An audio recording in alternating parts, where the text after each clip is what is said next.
Welcome to Fire Breathing Kittens, a standalone actual play podcast. Each episode is a separate, complete adventure, so you can listen to them in any order. Today's adventure uses the combat mechanics from the tabletop role-playing game LURPS. If you want to play Lewis's unified role-playing system too, you can find these free rules on DriveThruRPG and itch.io. Try LURPS yourself with some friends. Speaking of friends, today we are joined by Rufus T. Carbuncle. I'm Rufus T. Carbuncle, a middle-aged salt and pepper piratey man. I am still wearing turquoisey clothes, lots of belts. I've got 2 hands, really for the first time, and they both work exactly as expected. And an eye patch on one eye and a hook on my belt just in case I need to swap out hands. One of the hands is articulated, and I'm ready to have a good time. Lothario Bushaki. Well, hey, everybody. I'm Lothario, as the GM was so kind to introduce. So, usually I am dressed in the finest of finery, but it's a little bit different today. So, I do have an exceptionally fancy maroon hat with a white feather. Oh, I should describe myself. I'm sorry. So, I have got cream-colored skin, auburn hair about shoulder length, and a crisp goatee. I got violet eyes, and now that you got all that, let me get to my clothes, 'cause that's what you came for.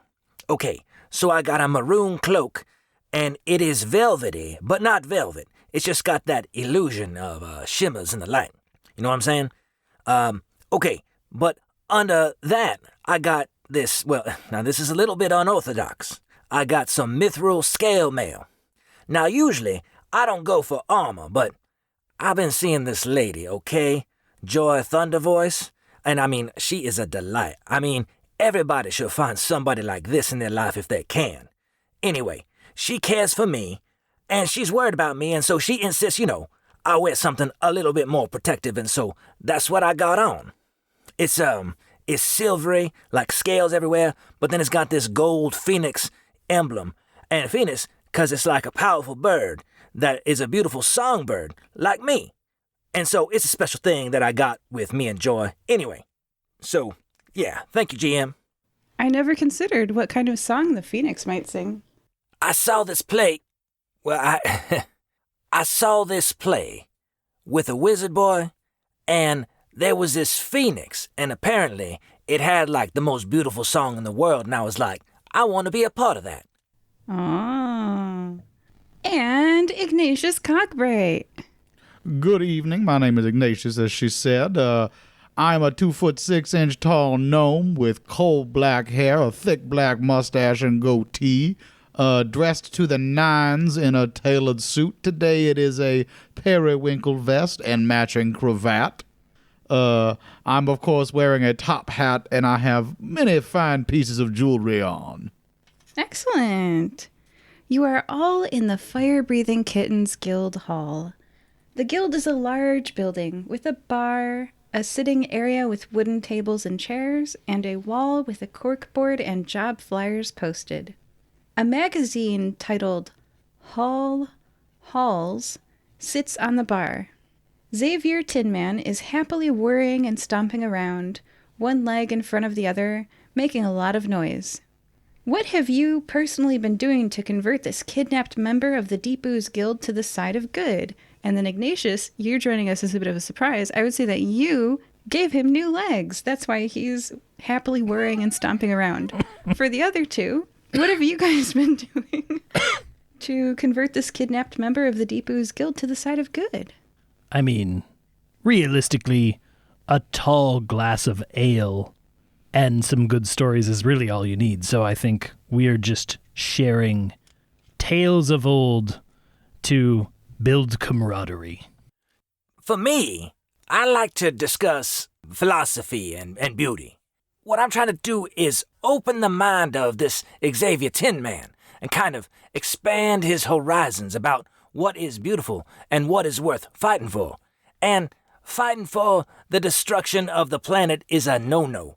And that hurts so many people. But if you can expand what's beautiful and help the people around us, and that's where it's at. So I've been talking to him about that and playing him some music and getting his feedback and, is this cool? Is it going to work out? Or is it opener? Or, what should I do? Is this a closer? I mean, it's definitely good, but let me know. So he's very constructive. Okay. All right. And then Ignatius, he walks right up to you and happily displays the legs that you built him. The tattoo on his cheek catches the light as he turns his head to look at you, Ignatius, and he's like, "Thank you." You're welcome, Xavier. How are the legs working out for you?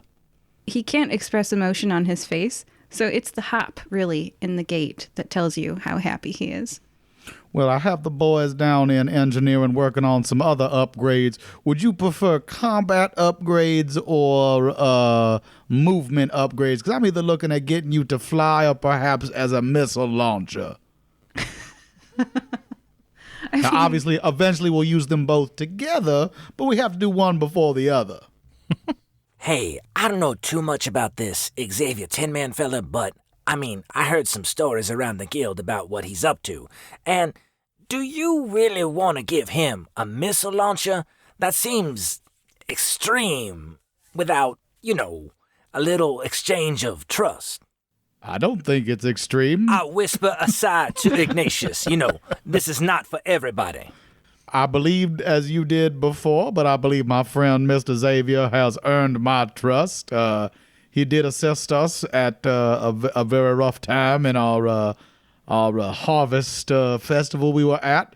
I think we've come to an understanding, and I don't see any reason to treat him any differently than any of the other members of our guild.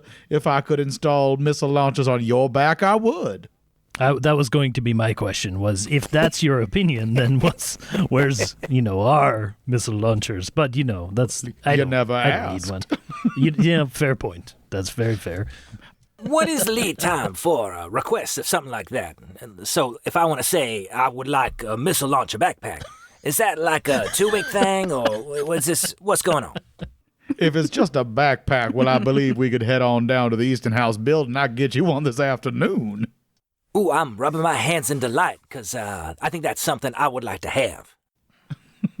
And Rufus, I think we could look into something for your hand as well. I see you have 2, and one of them looks mechanical in nature. Perhaps we could install some upgrades and, maybe lasers. And Ignatius sits down and starts making diagrams and things.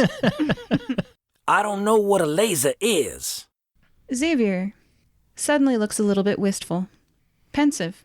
He says, "Barry Barnum didn't have to buy a sentient robot to do his test of strength challenge. The one question that I couldn't answer as I sat there, year after year, test of strength after test of strength, was, why? Why bolt me into the chair and make me the challenge?" Maybe the real test of strength was keeping a good soul after years of that monotony and boredom. Either that or the guy was a jerk. One of the two. I will agree. He does sound like a jerk. Yeah, it sounds pretty terrible. On the bright side, though, because if you were the challenge that everybody had to face, they had faith in you, like you had something to contribute, like you were the strongest, the mightiest, and people could only consider themselves worthy if they defeated you or even got close. So that is a testament to who you are. Plus, if you hadn't gone through that, you wouldn't be here, where we could compliment you on how strong you are, so there's that sort of silver lining type thing. That is a good point. Is this Barnum guy still alive? Presumably. But that is a good point. Why do you keep me around, fire-breathing kittens? To do a prisoner exchange of me for something useful from the deep ooze? That won't work. The boss would never trade anything of value for my life. I keep you around because I think you're pretty cool. And I think we could have a very meaningful partnership with you getting cool things I invent and you having the cool things I invent. I think that could be a lot of fun for both of us. I second that. You are very cool. Thank you for the legs. Rufus is staring, really thinking about like prisoner transfer, but not saying it out loud. I mean, is there some place you would rather be, Xavier? No, I didn't know what to do with myself after my freedom was purchased. I couldn't help but think that all meat people were very bad for a long, long time. That's why I agreed to help Deep Ooze. But you, fire-breathing kittens. And he gestures at the legs Ignatius built for him. And he gestures at you all, saying that you want to keep him around. I don't want to end you guys. Thank you, I guess. I'd like to slap him on the Oh, yeah, go ahead. I lean over to Lothario and I go, maybe I should hold off on the missiles for a little bit. Maybe we'll start with flying and see where it goes from there. Yeah, one step at a time, my man. Yeah. I'd like to clap him on the shoulder and be like, I too once thought that all meat people were terrible, but really being with the guild has taught me that some of them aren't. Thank you, I guess. I mean, I don't know what you two are up to.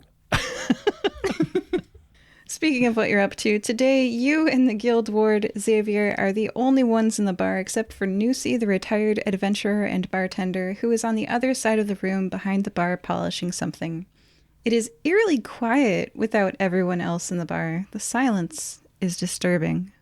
I've often thought this whenever you mention that she's polishing something. Is it a glass, or is there something more that she's polishing that we have never asked about? Maybe that's just me. Maybe it's an award for musical theater, and she likes to keep it polished so people can inquire about it, Are you in character inquiring? Or I'm going to go inquire because I had that thought today. So Rufus walks over and he leans over the bar and he says, "Now, Nusi, I know that I could just come over here and ask you for a drink, but I'm very curious about the thing you're polishing. Is it a glass? Is it clear for me to see?" She holds it up for you to see. It is a trophy. It is the fourth trophy. And as she finishes polishing it, she was about to set it on the shelf behind the bar, but instead she hands it to you to look at. Oh, I won a trophy, guys. No.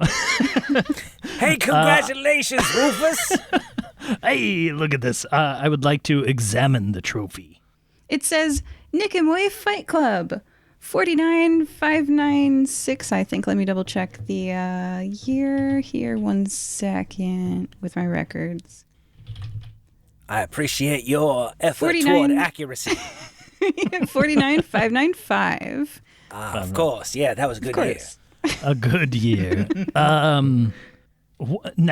okay, so I show my teammates. I say, it's a trophy. It's the 4th trophy for the Nicomoy annual fighting competition. Oh, yeah, I see that every year. That is so popular. I've always wanted to be a part of that. I think it is exceptional. Now, I'm not the direct fighter, as many of y'all in the guild may be, but it would just be cool, everybody with your eyes on you, and it would be fun, I think. The white-haired adventurer laughs and says, "First-year members, always surprised by annual events. Don't you know what today is?" I'm about to be surprised, I have a feeling. I think the rent is due. That's what's been on my mind. I do need to pay rent. But is there something else going on today? As she speaks, order timing. What should I do first? Throwing so much at you guys. We're ready. We can handle it. Go ahead, GM. Rufus goes to set it back on the bar, sets it on Halls. The magazine falls off the counter. Nusi says at the same time, "Why, yes, today is..." Boom! You hear an explosion outside the bar. Oh, shoot. So much going on. What? I dropped the trophy. Yeah, it slides across the magazine, Halls. What is this magazine? Halls. It seems important, so what I'm going to do is like a boat? Yeah. Oh, I'm so excited. Because I dropped it, I see the magazine. Who cares about the stupid trophy? There's a boat magazine, guys. And Rufus picks it up and he's like, oh, Oh, I haven't read one of these in ages. Oh, yeah, you start flipping through it. You're holding it vertical to see the whole spread, like when people read a certain kind of magazine. Oh, yeah, there's a drop. It's got a centerfold. That's a centerfold. Centerfold. That's Yeah. spicy. So I'm doing that, but there was an explosion. Yes, but before the explosion, Okay. a tall ship Oh, okay. catches Rufus's, like, you're blocking out the rest of it. Who cares? There's boats. Exactly. A tall ship entry catches your eye. It's 110 Ooh. feet, has 2 masts, 3 sails on each mast, and 4 additional sails. The length on deck is 24 meters. The beam is 7 meters. The draft is 2.6 meters. The air draft is 25 meters. 372 square meters. Oh, my goodness. The price? Yeah, I want to know. About 600,000 US dollars, which is about 60,000 gold. Oh, boy. But it's, like, perfect, I assume. It's been in movies. Woo. Oh. I'm drooling over this for a moment. While I see Rufus drooling over a magazine, I'm going to ask Nusi for a drink, but to go, because I heard an explosion, and that necessitates an investigation. Ignatius is going to look out the window and see what the explosion was. Ignatius, you can see it's fireworks. Crowds are pouring through the street, all of them heading left to right in the same direction, towards the port. With a cold beer in hand, Lothario joins you, and Rufus is technically in the same room. Yes. Physically, But yes. But physically, in spirit, yes, but yeah. I'm elsewhere. Hey, Rufus, there is a Hey. crowd of people going this way. Why don't you bring that magazine with you, and we'll see what's going on? Yep. Well, sure, whatever you said. We'll do that. And I'm looking at the centerfold, following closely behind Lothario. Xavier, would you like to join us as well? Yes. And Well, he, let's go Cool. investigate. yeah, he uses his legs. That's what I'm doing. That's so cool. Well, for those of you who don't know, we just upgraded him from like tank tracks basically to legs so he could go up and down stairs and things. That's good. There's stairs everywhere, so that's handy. It's leggy. You head outside, and there's a crowd. The direction is clear and obvious. They're heading downhill towards the port. Nicomoy is a port city. A magically constructed, long, wide pier leads to a huge stadium that is floating on top of the water as if it were land. The open water of the port has been converted to a sports center. Oh, y'all, it's the fighting day. It's the fighting tournament today. That's what Nusi was trying to say. It's today. So rent's not due? Is that what you're... No, the fighting. Okay, we need to be a part of this. This is very exciting. I'm usually in Guadalupe, very far away from this, but it is happening now, and if we can be a part of this, y'all, we need to be a part of this. I'm game. But, I mean, of course, naturally, I'm game for everything, but look at this ship. I just want to, like, there's the 2 masts. I don't know if you knew that, but there's 2 masts. It's 110 feet. It's, it's No, beautiful. I mean, I get your excitement. That is valid.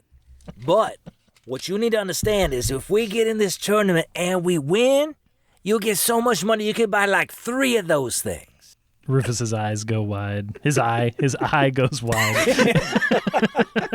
And he rolls up the magazine and puts it in his back satchel. That's the right satchel to put it in. Yeah, I love this idea now, and I am fully on board for the fighting tournament, and then the ship I'm gonna buy with the wings. I'll You'll be on board that too. the Yes. ship that you were going to win and buy. This is very exciting. Ignatius, I you love it. in? I don't see why not. Y'all can keep you can keep the winnings. I'm just a fan of wanton violence. Then you're the perfect teammate. I'm so excited. A fan of wanting violence.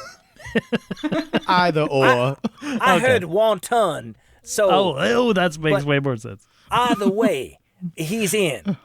For the record, I did say wanton violence. Okay, that makes I'm way glad more my sense. Yeah, ears no. are Yeah. Well, I got younger ears, so that makes sense. This guy's middle-aged. I mean, not that there's anything wrong with that, but I am younger.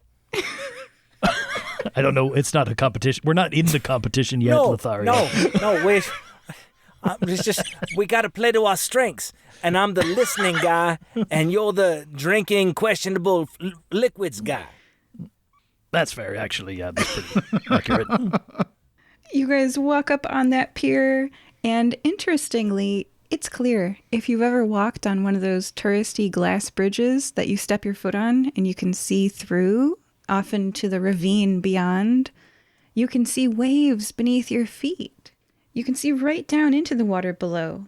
It's unnerving but cool to set your feet upon this clear, strong material that the pier is made of. The chatter of the crowd surrounds you, people bumping into you gently, but, in a festival way, and you smell food aromas wafting from up ahead. It is a bright, sunny autumn day. The sun fights off any chill. You're entering the arena now. If you guys have a pen or a pencil, you might want to write this down. These are locations that you can go to inside the arena. On the right is the word tickets, which I'll explain is for non-competitors to attend. On the left are the words sign up. And straight ahead, past the entry barrier, are some arrows that say souvenirs, temples, bathrooms, food.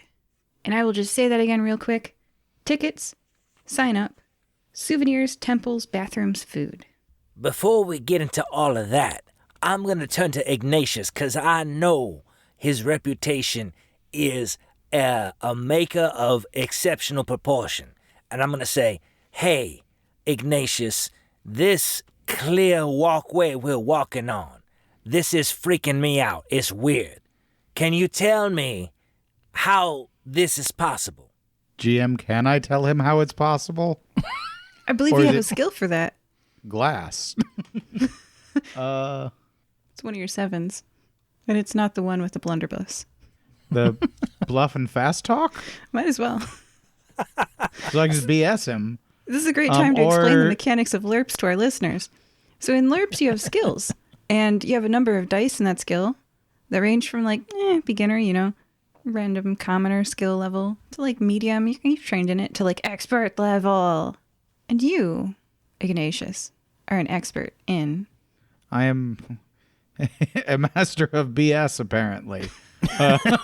Bluff and fast talk. I also have gunpowder and grenades, so I'll talk your ear off and then shoot you. I also have searching and perception. Could I try to figure out what it actually is before I try to BS him? Absolutely. And one of the things in LURPS is that there's something called SPE, which stands for speed or special. And if you spend 1 SPE, you get 1 extra dice. So you can boost your 4 to a 5 in searching and perception. For this, I'm GM, just going to stick. before any of this happens, I do want to say I have proficiency in performance and art. Oh, And so, yeah. At the start of the Yeah. day, I get to Well, roll okay, we'll versus do my that. performance Yes. skill. Good Okay. reminder. We will do that right after this check. Perfect. Okay. Yeah, I won't forget. I'm going to stick with Stay my tuned, 4, listener. and I Okay. got 1, 4, 4, 6. 1, 4, 4, 6. Okay, so in LURPS, there's a difficulty rating. Its default is 4. Anything 4, 5, or 6 on your D6 dice, which is a 6-sided dice. Any 4, 5, or 6 on that 6-sided dice is a success. So with searching and perception, you've got some way to interpret that. Let's see. What page is that on? That is on page 30. With 3 successes, because you said 3 of those dices were a 4 or above. Correct. Oh man, you're able to smell things. You're able to search maybe 20 square foot area, and you're able to find hidden things. You're not quite able to spot tripwires in the dark, but I don't think you need that for detecting what this is. And you would say, interestingly, these cubes are solid magic. These are solid magical barriers that keep us out of the water. Best not to think about it. It's kind of like glass, except glass is solidified silica, sand, silicon dioxide. This is solidified magical power. It would be probably bad if these got hit with like a cannonball. Just taking notes over here. I am not encouraged to walk upon these because magic is fickle. And so I will internalize what you're saying. Like, I know what this is now, but I will be very cautious as I walk across this clear whatever this is. I actually feel like Ignatius being an artificer would also be uncomfortable with just solidified magic. Oh, is Like, this not good? Is Magic like C4 is bad construction material? Yeah, like magic is fickle. Maybe they should have used glass. Science over magic. Let's get inside as quickly as we can before something goes wrong. So are we I mean- like above the... How far above are we? 10 feet. Oh, okay. I mean, Yeah, what I'm was fine wrong with with it. wood? Wood has been consistent for a very long time. It's not cool enough. I guess that's true. That's true. Wood is pretty boring. I mean, like, yeah, this is pretty cool, guys, and I'm down on my knees, like, looking through it, tapping on the magic. Hey, I wouldn't tap on that if I were you. I'm just saying. What do you Let's keep suppose would walking. happen if we hit a cannonball? And I'm just kidding. Let's find out when we're not standing on it. Let's, later we could do that. Ignatius brings out that notepad that he was writing on him about giving him lasers in his hand and starts scratching out the weaponry. And then Lothario asked about his performance and art check. So LURPS, for the listener, is a really cool support class system. This is probably one of my favorite RPGs for people who want to support each other. If you enjoy playing support classes, or if like your favorite aspect of a bard was that you get to boost your fellow players, the performance and art skill actually starts the day. It says at the start of the day, roll versus your performance skill. Everyone gains +1 dice per success, which may later be used to aid yourself or someone else in any skill check other than combat. And having an extra dice is very powerful in LURPS. So go ahead and roll, Lothario. What's your number for your performance skill? I don't mean to brag, but I got a 6 in performance and art because I've been practicing a long time. So I'm going to roll 6d6 and we're going to see what happens. Let's see. Oh, that is not as good as I thought it would be. I So was going to say. I got 3 successes, 5, 4, 4. But the 3, 1, 2, we're not gonna, that's passe. So, what that means, I suppose, is that everybody gets a +3 dice. Whenever they're doing a skill check. You can spend these. It's an expendable resource. So over the course of this game, you have 3 extra dice to roll. So when Ignatius did that check just now, you could have rolled an extra 3, 2, or 1 dice. So that's pretty cool. Don't waste that, Ignatius. I mean, this is a gift to you, and you're welcome. But use it cautiously. Yes, that song you sang us this morning was quite beautiful. I'm still thinking about it as I'm worried about the magic collapsing underneath us. I was inspired by Xavier and his lack of missile launcher, and so I wanted to sing about it. So should we make our way in to the main structure? Yeah, I think we should go to sign up. I agree. Tickets would be for like the show, I assume, versus sign up to be part of the show. Okay, let's do it. Well, hey, before we go to sign up, I'm going to take a quick trip to the bathroom. And all I want to do, I didn't get to do my morning routine where I make sure my goatee is crisp. So I'm just going to make sure it's trimmed up nice because I got a portable grooming kit. So I'm going to do that. And then I'll meet up with you at the sign up. The other question I have is, as Lothario walks away, I lean over to Ignatius and I say, some people really think of the bathroom as their temple. So arguably, I don't know which one's which, is my opinion. So we could go check out that stuff. Well, while he's using the bathroom. I have heard it called praying to the porcelain god. So Exactly. Yes. yeah, let's go. I want to check out the temples just briefly while Lothario uses the restroom. Okay, you guys pick. Where's Xavier going? I think he's hanging out with us at the temple. Yeah, it makes more sense. He doesn't need You to need help. some Well, privacy. does he want to know what grooming is like? Because I know he doesn't have any concept of that as an automaton. And That's so true. it's important for him to know how people interact with each other and what perception is like and what we need to do to make ourselves presentable to each other. That's a foreign concept to him. So I like to think I'm an educator. And so I'm going to bring him along if the other team members don't mind. That's fine. You No, bring him and- along. If he really wants a goatee, I'm sure we could find a way to give him a faux goatee. A faux tee, and if you you know- will. And while he's there, he doesn't have to watch me the whole time. I mean, there's people peeing and stuff, and they need to understand the course of nature and what's necessary. I would say perhaps don't let him peeping Tom on people in the bathroom because I'd like to not get thrown out by security. But Okay. I guess you do That's what you true. feel is necessary. No, he could be sly about it. It doesn't need to be like overt. Like I'm going to open the door and say, "Hey, what you doing in there?" And that's crazy. What he's going to do is like hang by the sink with me while I'm trimming up, and but his peripheral is going to be active. Like, hey, they're peeing for a long time. Why? And so he can come to his own conclusions. We'll discuss the conclusions he has afterwards. Yeah, we'll debrief after. I think that's a good team exercise. You should rebrief before you leave the bathroom. Yeah. No, because his voice carries, and so other people might be uncomfortable. But our team is like a cone of safety. All right. I'm gonna do bathrooms, and then I'm gonna assume that does not take very long. So I'll have Lothario and Xavier join you guys at the temple. So we'll do bathrooms first. Yeah, you guys take your headphones off. You don't hear this. Not All you, of Lothario. us? No. Okay, I was gonna say. All right. There are toilet stalls and sinks. The general room. Oh, you bought a ticket. Obviously, they wouldn't let you in without your dollars. Whatever. So, the general room is empty, and the door makes a bang sound as it closes behind you. Hey, I'm gonna turn my attention to the bang sound and say, what was that all about?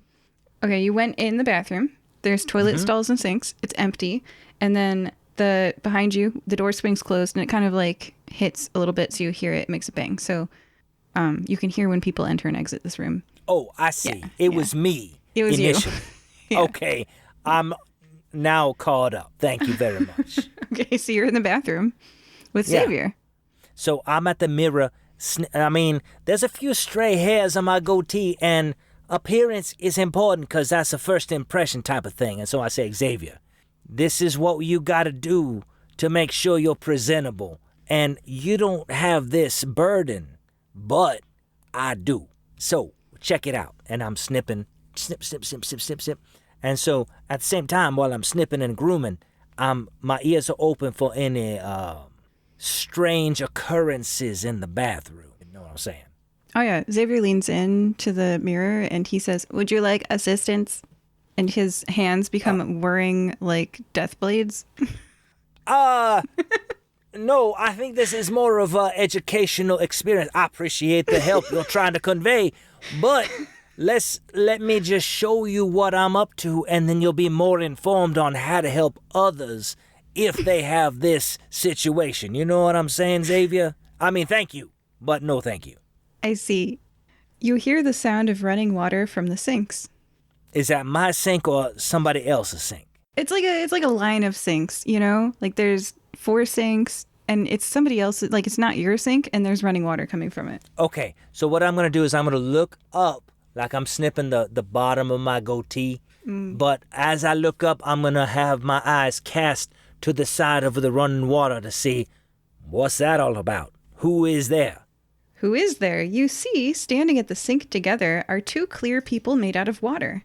Their water is shaped like a tricorn hat. I love the look on your face. Their water is shaped like a tricorn hat, a thick wool overcoat, and breeches. Xavier yelps. Ah! Oh, what's up, Xavier? You okay? Yeah, they turn to look at him too. Everyone's looking at Xavier. And he says, "Sorry, you looked like someone I know." Oh, well, although this breaks bathroom protocol, usually it's very I'm here for my business and you do your business, I'm going to go ahead and introduce myself and say, hey, my name's Lothario. I see you're here for the fighting tournament. Are you a competitor or are you just an observer, like a fan? One of the water people stuffs a blunderbuss in their belt and shakes your hand vigorously and says, Felicia Fairwind. And the other one says, Eric High Tide. A fighting tournament, you say? Well, that could make an excellent scouting expedition. Scouting expedition? They tip their tricorn hat at you, and they leave the bathroom. You hear a bang as they walk out. Oh, if it's possible before they leave, I'd like to tip my very fancy maroon hat back at them. Okay, so we've had the pleasantries exchanged. Okay, so they exit. I'm like, Xavier, keep an eye on them. I think they're going to be trouble. Xavier looks like unresponsive at first, like he's a statue. He doesn't have emotions on his metal face, but the lag, makes you worry for him. I express my concern via my facial expression. Which conveys very well over a podcast, but it does look very concerned. And he says, oh, I'm sorry, they look like someone I knew. Is that in a good way? Like, hey, I grew up with them and their birthday parties were the best. Or in a bad way, like, oh, they're trouble, we should watch out for them. Well, you see, they are the same general appearance of the boss. Say what now? The boss.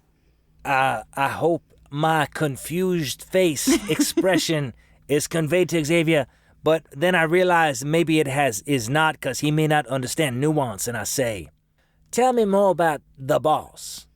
The leader of the Deep Ooze, but we should get back to your friends. Deep Ooze, yeah. I have encountered people on the run from them, and they almost all die. So, I don't like the Deep Ooze. Are you saying you used to be a part of the Deep Ooze?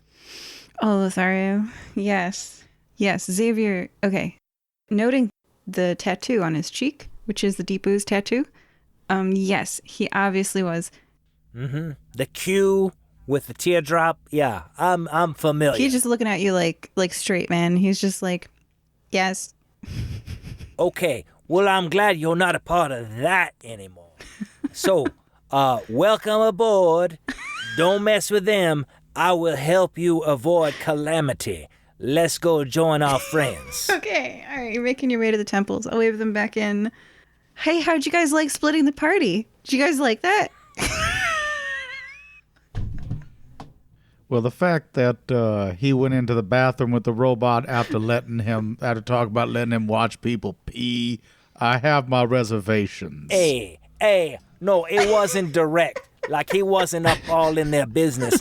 It was just like, hey, notice people pee. That is a function of meet people.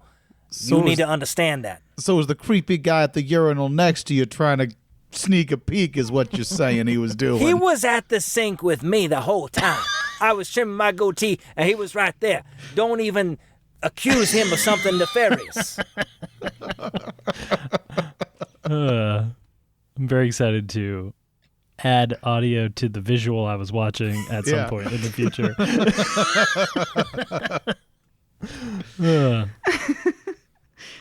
You guys can split the party as much as you want. So, Lothario, how was the bathroom? Oh, man. Let me tell you. So, number one, my goatee was a horrible mess. I didn't even realize until I looked in the mirror.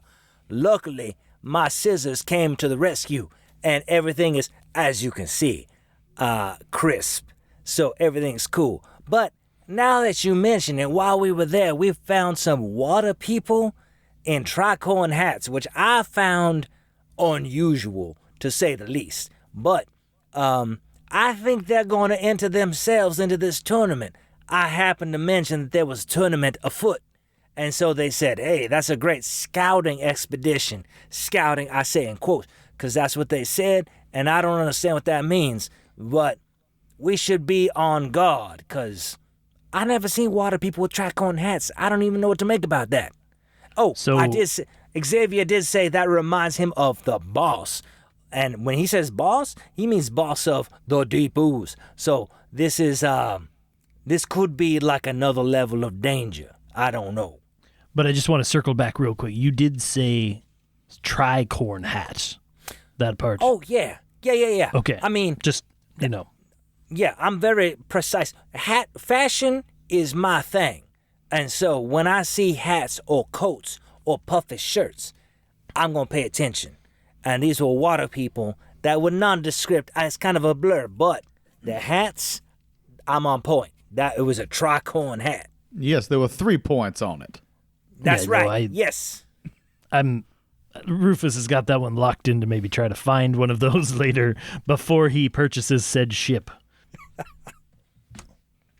I always thought a do-rag would look good on you, Rufus. Why not both? All right. Yeah, I mean, you could Oh. go with both for sure. Dip, I didn't even think about that. That's... Ignatius, you are truly a genius. I have been told. Pride is Well- one of my flaws, so Ignatius is not a humble man by any stretch of the imagination. Are we looking at these temples now? Are we at the Yeah. temples in theory? Yeah. Okay. And you guys What are all we paid a looking at? gold for a ticket, like officially. Okay. All right. I'm just not going to deal with it. Ignatius All paid everybody's. There you go. Wow, thank Yeah. you, Ignatius. Oof. The temple is a. Okay. All right. The temple is a still place, cut off from the sound of the rest of the arena. There was a lot of loud chatter until you walked in here, and then it got quiet. There are tall white columns and altars to various gods. Apart from the occasional priest or shrine maiden, it's pretty empty here before the games and injuries begin. A single gnome sits in the pews in front of an altar, looking reflective. Is it a gnome I recognize? They're not facing you, they're facing the altar. Do you walk around and investigate? I do. Whoa, Xavier comes with you. The gnome looks up from their clasped hands in prayer at you all with serene countenance at first. Then, wide-eyed, his jaw drops. Is that my old test of strength robot? Xavier stiffens. The gnome gets up from his pew and approaches. He turns and addresses you all party members. It is. It's the machine I bought years ago for Skeleton Beach. What good memories that brings back. But wait, why is it here? And it has legs. Well, first of all, his name is Xavier. Second of all, you might get a test of strength in him snapping you in half. So, I'm not going to stand in the way. Xavier, do you have anything to say to your former enslaver? Xavier again, robot, metal, no expressions. But upon you saying that, he turns his head with a robotic twitch and looks at you, and then turns his head and looks at the gnome and says, Xavier says, I have a name now, Barry Barnum, my old slave driver. Had I been a flesh person, you would have paid me wages for my tests of strength. No more. You can call me Xavier Tin Man. And it's handy I have given you these legs, because if you really want to, you can break your foot off in his ass. I'll build you a new one. Oh, the gnome, I'm going to say, don't you have that skill, right, where you can intimidate people? Yeah, that's bluff and fast talk. Yeah. Look at that coming in handy. Do you want to use that? I do. 1, 2, 3, 4 successes, 3 failures. 4 successes is the most you can get. So you pass. The gnome quivers. He cowers. He starts to shake, and he says, I'm sorry, Xavier. I'm sorry. I was young and dumb. I knew a sentient robot would be a more difficult test of strength, but I didn't really think about how you'd feel. Here, I know. It's not nearly enough for restitution. He glances at Ignatius, and he glances back at Xavier. But at least have this. And he hands Xavier a nanny's carpet bag, like Mary Poppins. I think that's old enough to not be... I don't remember. Anyway, it's Disney. I'm not going to fight them. But, it's a nanny's carpet bag. capable of being much larger on the inside. That should at least cover what you should have earned all those years. And he hands it to Xavier, and he looks at Ignatius, and he's just shaking. And he's like, I'll be... and he sits back down. Xavier, are we good? Xavier opens the bag. I look into it with him. Yeah, I mean, you guys see several thousand gold, glass bottles filled with clear liquids, a rolled up parchment, and 3 spell books. Ooh, this is nice. Is that heavy? There's a lot of stuff in that bag. I believe the bag is some sort. Is it not magical? It's magical. Oh, okay. Yeah, I think it might. Yeah, I don't know. And when you say thousands of gold, is that Xavier's or?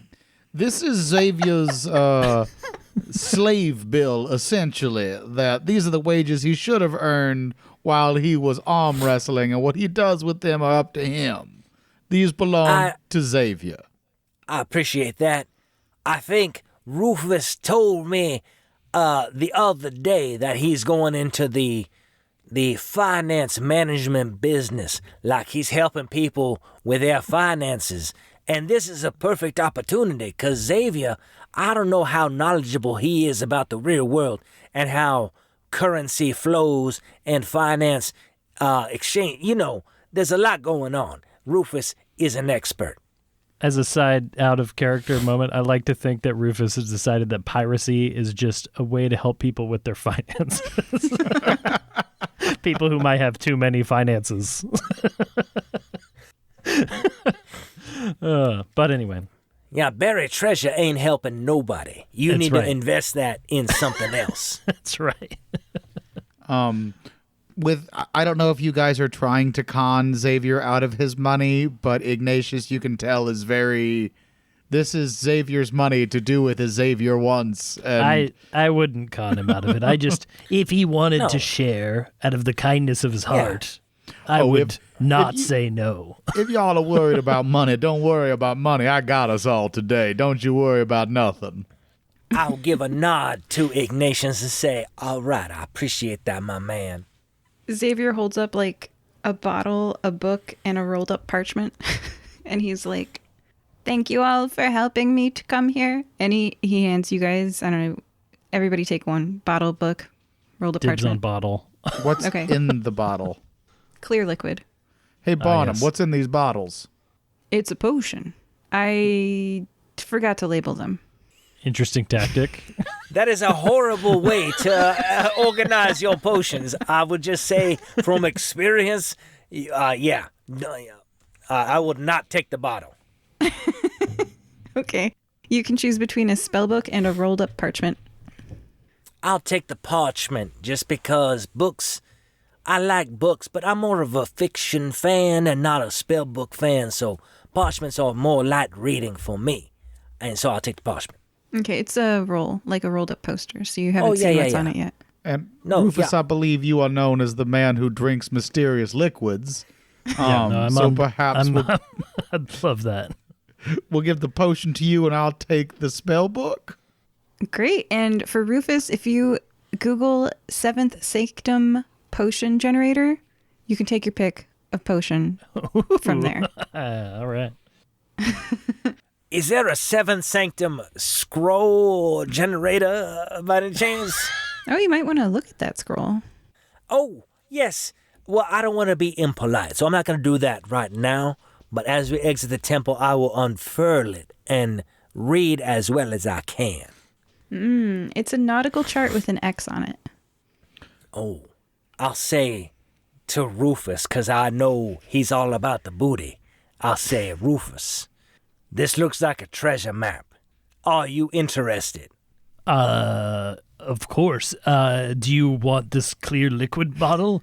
We don't need to exchange. I mean, that was more of a rhetorical question. I know you are interested, so I'll go ahead and hand this to you. But Okay. I'll help you if you want to pursue this later. Does somebody can somebody do me a solid? I would love someone to roll 3d6s and tell me what they get, and I will make it random to this list that I just found because I think that'd be really funny. Total? Done. Oh, okay. I got a 654. So 654 is 15. Correct. Wonderful, thank you. What's the name of the spell? What's the name of the potion? It doesn't have a name. It just gives me what it is. The description. Maybe I did the wrong thing. But, this is just a description. That's not exciting at all. Oh, It smells like carrots and caramel, though. That's what it smells like. Okay, it smells like carrots and caramel, and then I'll send you the spell generator. There I we must go. have done the wrong one. No, it's cool. okay. It's the spell generator, not the potion generator. My bad. I gotcha. And I will. Okay, but it smells like what? It smells like carrots and caramel. Okay. Smells like a delicious carrot cake. I think Yeah. Chico would dig that potion quite a bit. Yeah. Okay, cool. You know, honestly, there's like a pudding made out of carrots. If you've ever been to like an Indian restaurant and eaten the carrot pudding, it's good. So what is I'll take your word for it. What is in my spell book? If you go to the same link that I sent in the chat, 3 of those, but like not for now. They're not for this adventure. That's for later. You're gonna have to learn how to cast those. But this is my last adventure. I know. It's the potion I got is called I don't know how it's called Insects Family. So we can just What the heck? I'm not sure how to do that one. I'm gonna write it down, do though. you drink that or do you pour that on the ground or was It's an does it- offensive weapon. you throw that at All somebody's face maybe? I don't know. Or maybe you drink it and then they're your friend. I don't know, but it's Have called you Insects ever Family. been to a picnic when one ant shows up and then like That's 20 true. minutes later they are everywhere? That's true. Ignatius, you can use 3, just like for flavor. You know how I was doing it with Barbara's potions. You can use 3 in the exact mechanical replacement of your rifle. Okay, sounds Okay. good. All right. We'll find out later in this adventure, you guys. More Insects Family to come. So where are you guys going next? Probably to sign up. We got to I get think in on sign this up thing. is appropriate, yes. Yeah. Wait. Before we go, I've been in this situation before, and we failed at coming up with a team name. Really poorly. Like, we just never did it. So, is there a team name situation that we want to use before we go over there? I will say we are part of the Fire Breathing Kittens Guild, and that does sound ferocious, does it not? It does. I don't know why we didn't think about that the other time that I was in the fighting tournament. In hindsight. I mean, kittens. Oh, go ahead, Ignatius. I'm sorry. They say hindsight's 20/20, and you've only got one eye, so that's like 20. That's true. I think it's just 20.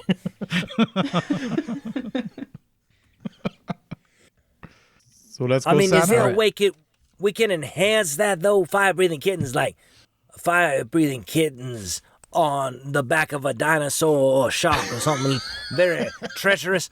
You know what I'm saying? Like, I like it. The about, like, fire-breathing Krakens. tiger kittens. ooh, I Kittens like of it. tigers. Ignatius, you reveal your genius. Love it. I mean, I'm just spitballing. I'm open to suggestions here. Tigers are terrifying, so I love it. Tiger kittens, though, like Exactly. there's potential. It could be even worse. Well, cute, but will still kill you, much like myself. Exactly. Oh, absolutely. All right, so we head over to the sign-up booth. You head to the left towards the sign up. There is a long line of people in a hallway. There are so many people here. As you're standing, the line shuffles forward a little bit, and then you stand, and then the line shuffles forward a little bit, and then you stand, and then the line shuffles forward a little bit. It's a change in pace, and you have to adjust to the waiting. I am going to use my bluff talk to get everybody to go outside, so we will go to the front of the line. Hey, who's a really famous celebrity in Nicomoy? Lothario Bushaki. Well, I don't mean to brag. I will say there are better entertainers than myself. So there is this bard named Sizzle, and he is hot. And I mean, I would go with him over me for sure. Hey, everybody, I think I saw Sizzle outside. I think everybody should go out there and go look for him. And I don't know if there's a help action that I could do, but I'm gonna like fawn, like Sizzle. I'm sizzling. Just think about it. I got 4 successes, assuming it's a 4. Holy I got cow, yeah. 4, You don't 4, need any 6, help. 5. Well, then 3, 2, 2. And what was the name of that again? That was That was me bluffing. bluffing and fast talking. Yeah. Yeah, it doesn't go higher than 4, so you succeed. Yeah. I'm not sure if there's a help action in the book. It's I think it's more for moral support. Like, you know, we are in on what he's doing. Yeah. yeah, there might Ignatius be the just word hates help waiting appears in 20 line. times. Yeah, okay. All right, so you skip way ahead. All right, you guys walk past a sign that says rules with no one else in line to force you to read this as you stand there boredly. You can choose to walk past it if you would like. I would like to read rules the are- rules. Lothario, rules are for people who care, and we just need the money for this ship. So I think we should just go. Look, I see where you're coming from, Rufus. I support you. I want that to be crystal clear, number one. But Of course. I mean, I don't mean to contradict you. I want to find out what the rules are so I can direct us in the right. Like, I feel like I'm a helper, and I want to help the right way. So knowing what the rules are helps that.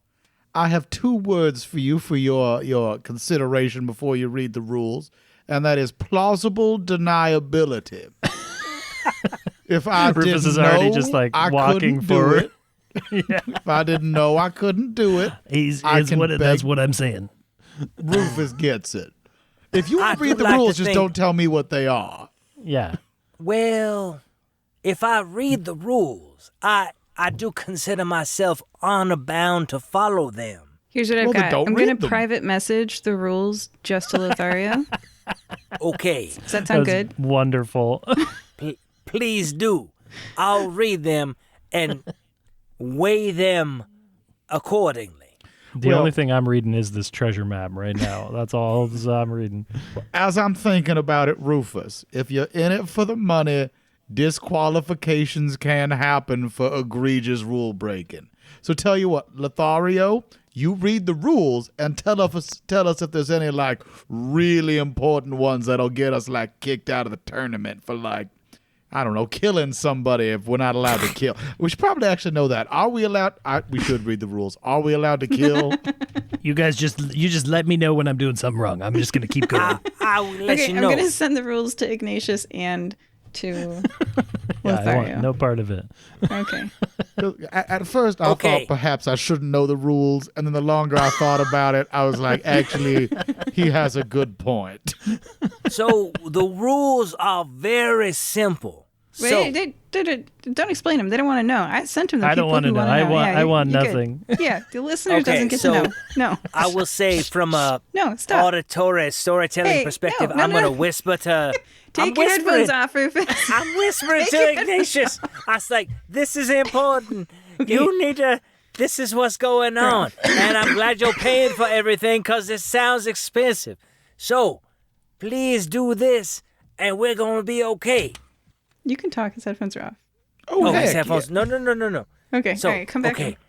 Ignatius. Oh, dang, he's back. Never mind. Hey, everything's cool. fine. So you read the rules, right? Okay, we're good. Rufus, how you doing? Everything cool? How's that map? There's a very large X on it, and I just can't quite. I'm trying to like switch it directionally, and I think I need better lighting. I just want to get through this hallway, and then there'll probably be light, and then I can. Man, I tell you, that's the investigate it more. beauty of having an X on the map. No matter how you turn it, it is still an X. Well, if you turn a certain way, it turns into a T. That's true. That's true. Forgive me for my ignorant perspective on it. All right, are we doing this or what? I Yeah, need let's that go, money. baby. All right. You guys are walking down this empty hallway and you arrive at a registration table. A furry elf pushes a tray across the table at you and says, "Entry fee, please." Ignatius We- puts gold I was down going to say, for the me and entrance Lothario fee. look at Ignatius. Yeah, I'm pointing at Ignatius like, yeah, he's got the three of us. Oh, four, if you count 4. Xavier. Oh, yeah. Okay. Is Xavier going to participate? Yes. I ask. Yes. Now, What a Xavier, move.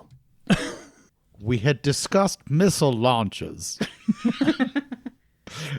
It might be too late to install them now, but we should discuss more of this in the future for future fight clubs.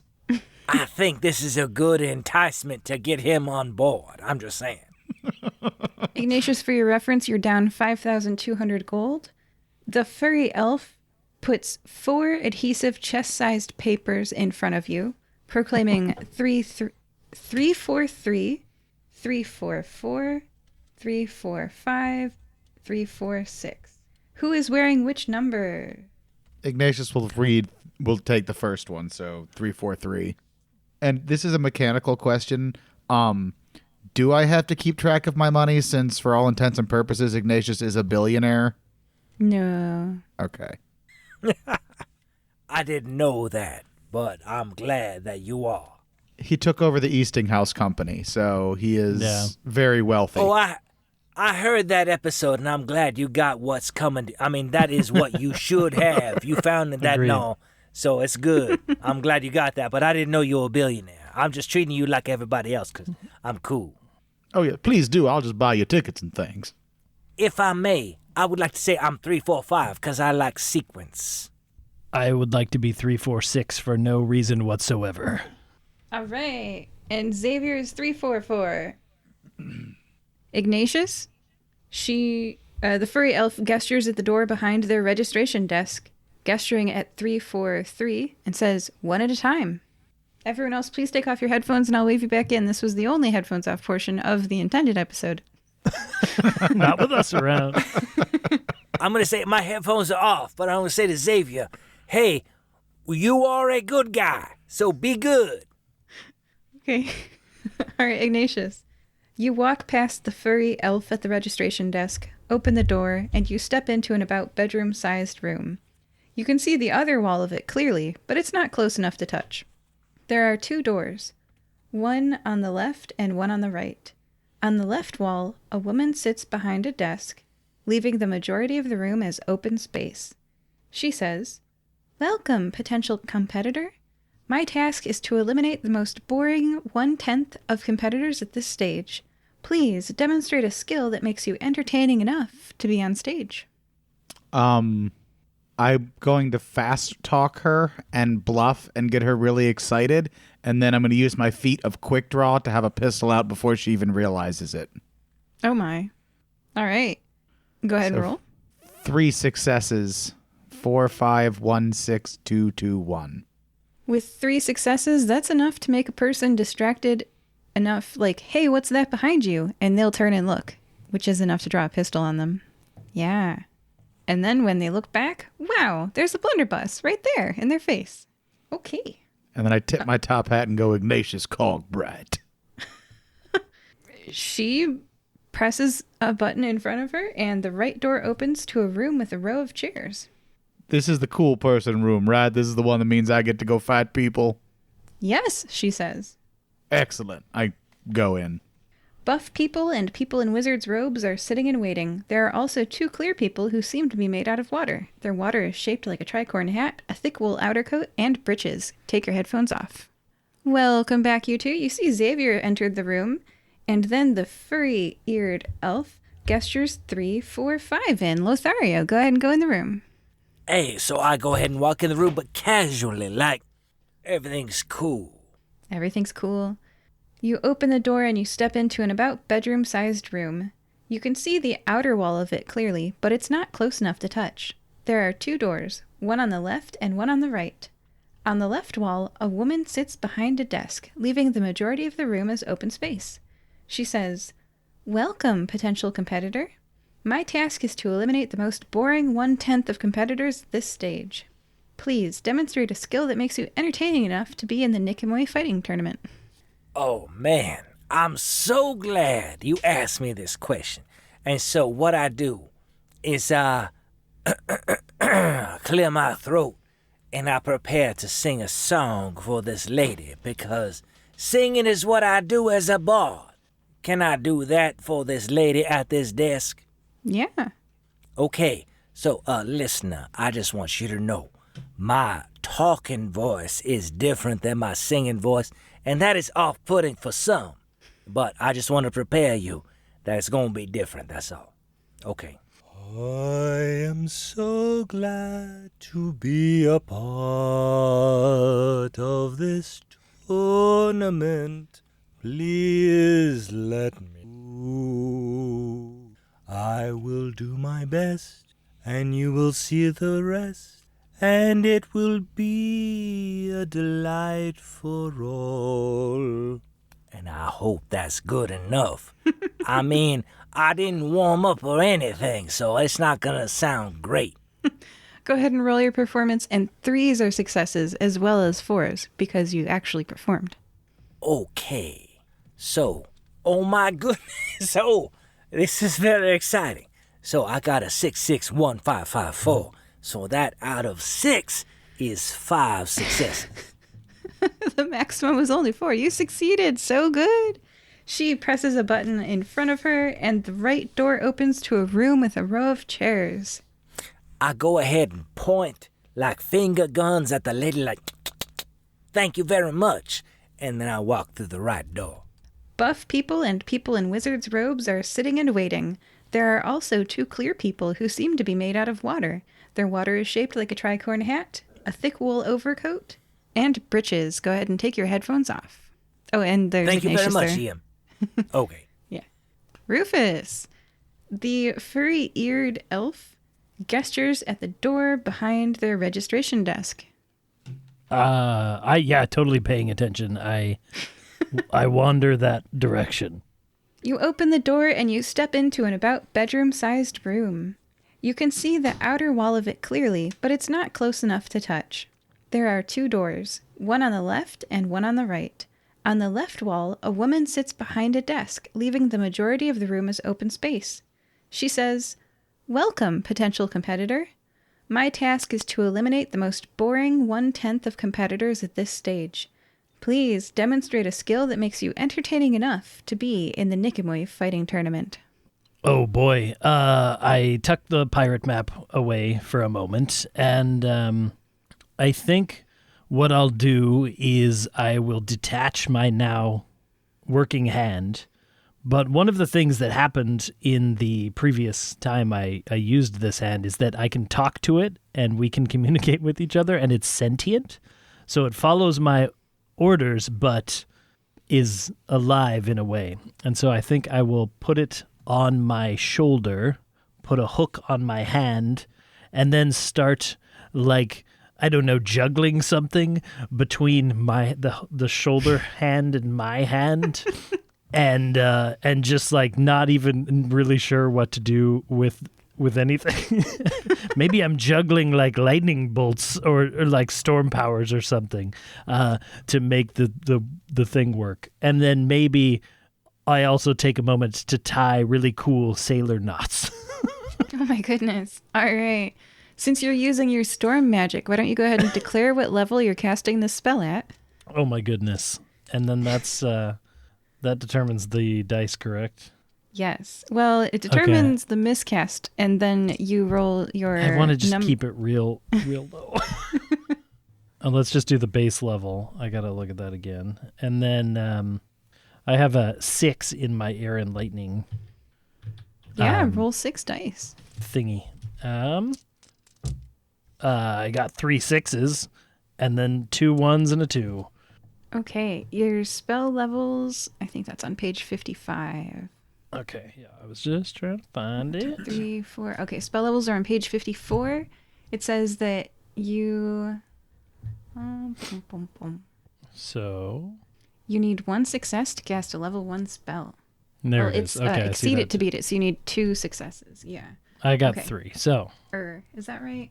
With one being the most trivial effect, like lighting a candle. Yeah. Yeah, this is kind of like lighting a candle. You're juggling just a little bit.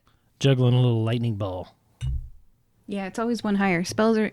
So one small criticism I have about LURPS is that resist rolls for traps are meet it to beat it, and resist rolls for spells are exceed it to beat it.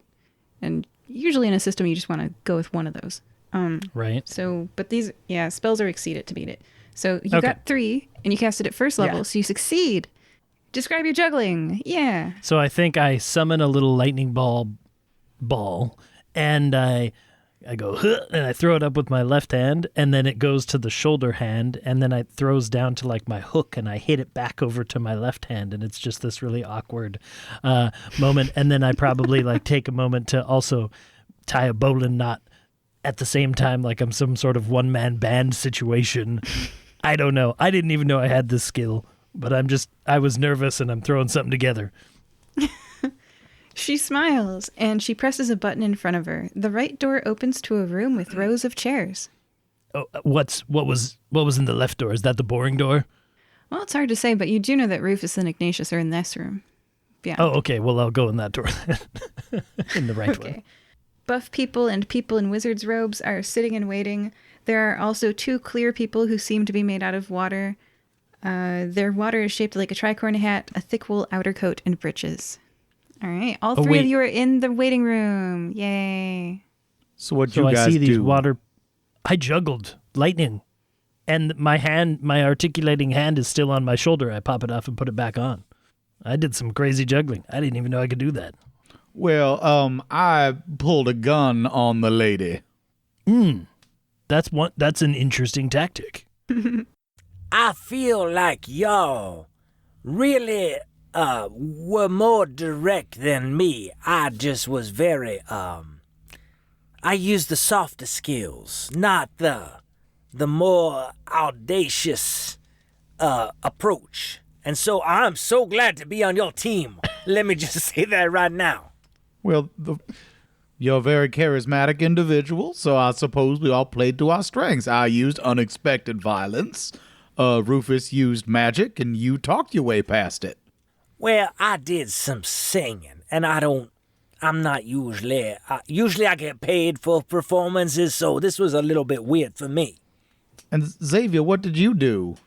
I assume Xavier's in here with us. Oh, yeah. Xavier says, I recited the capitals of all of the countries in the world.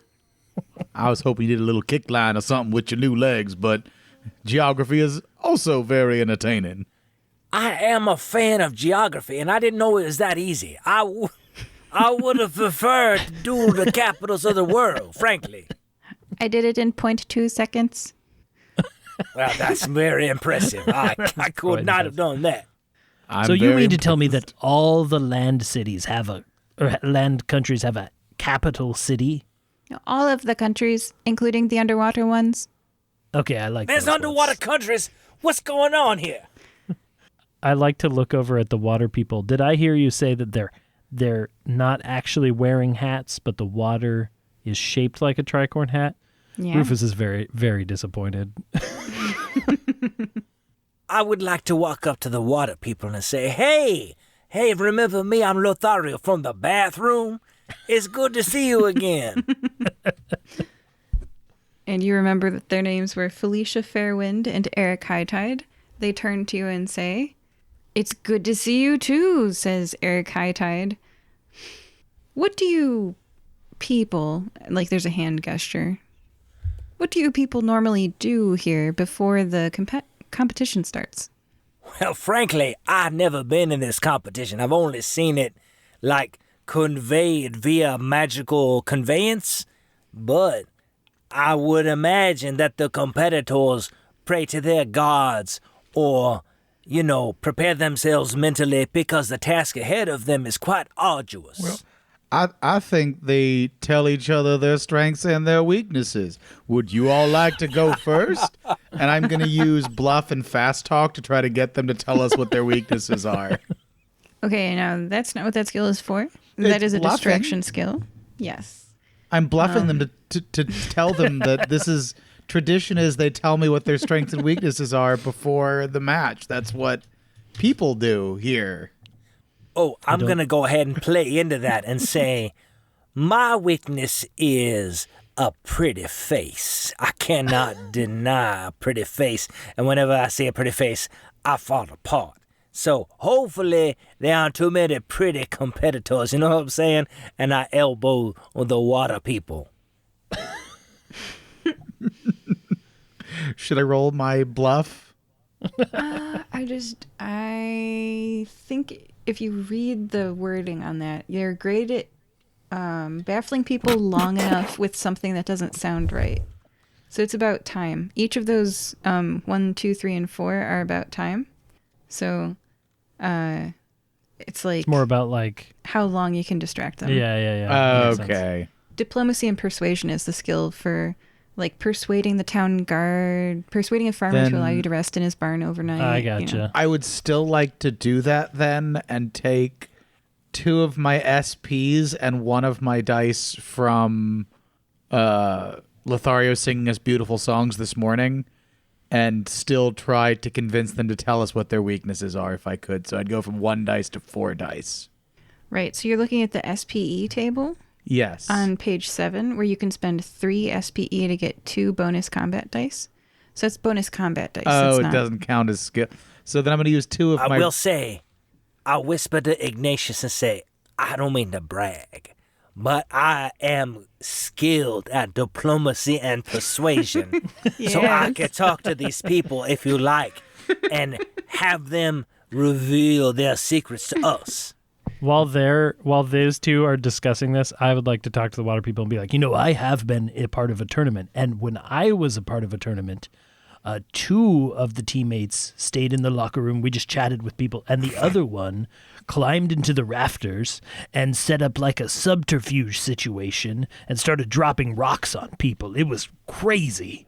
So I don't know if that applies, but that's what I've done in the Rufus. past. And then, Let's not give them ideas about dropping things on our heads while we're fighting each other. I suppose that's fair.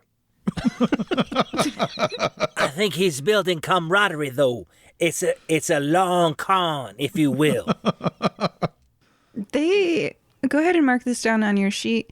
They think that you are a person, Rufus, of intelligent and crafty plans, a planner, a leader, for thinking of that. So you can use that on like suggestions for plans going forward, that they know you got good plans.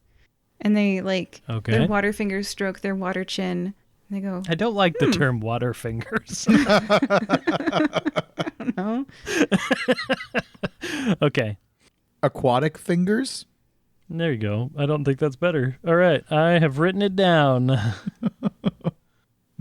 And what were their names were Felicia Fairwind and Eric Hightide? High Tide. Okay. I like both of these people. Yeah. Felicia says, I am known as the Red Tide to my enemies.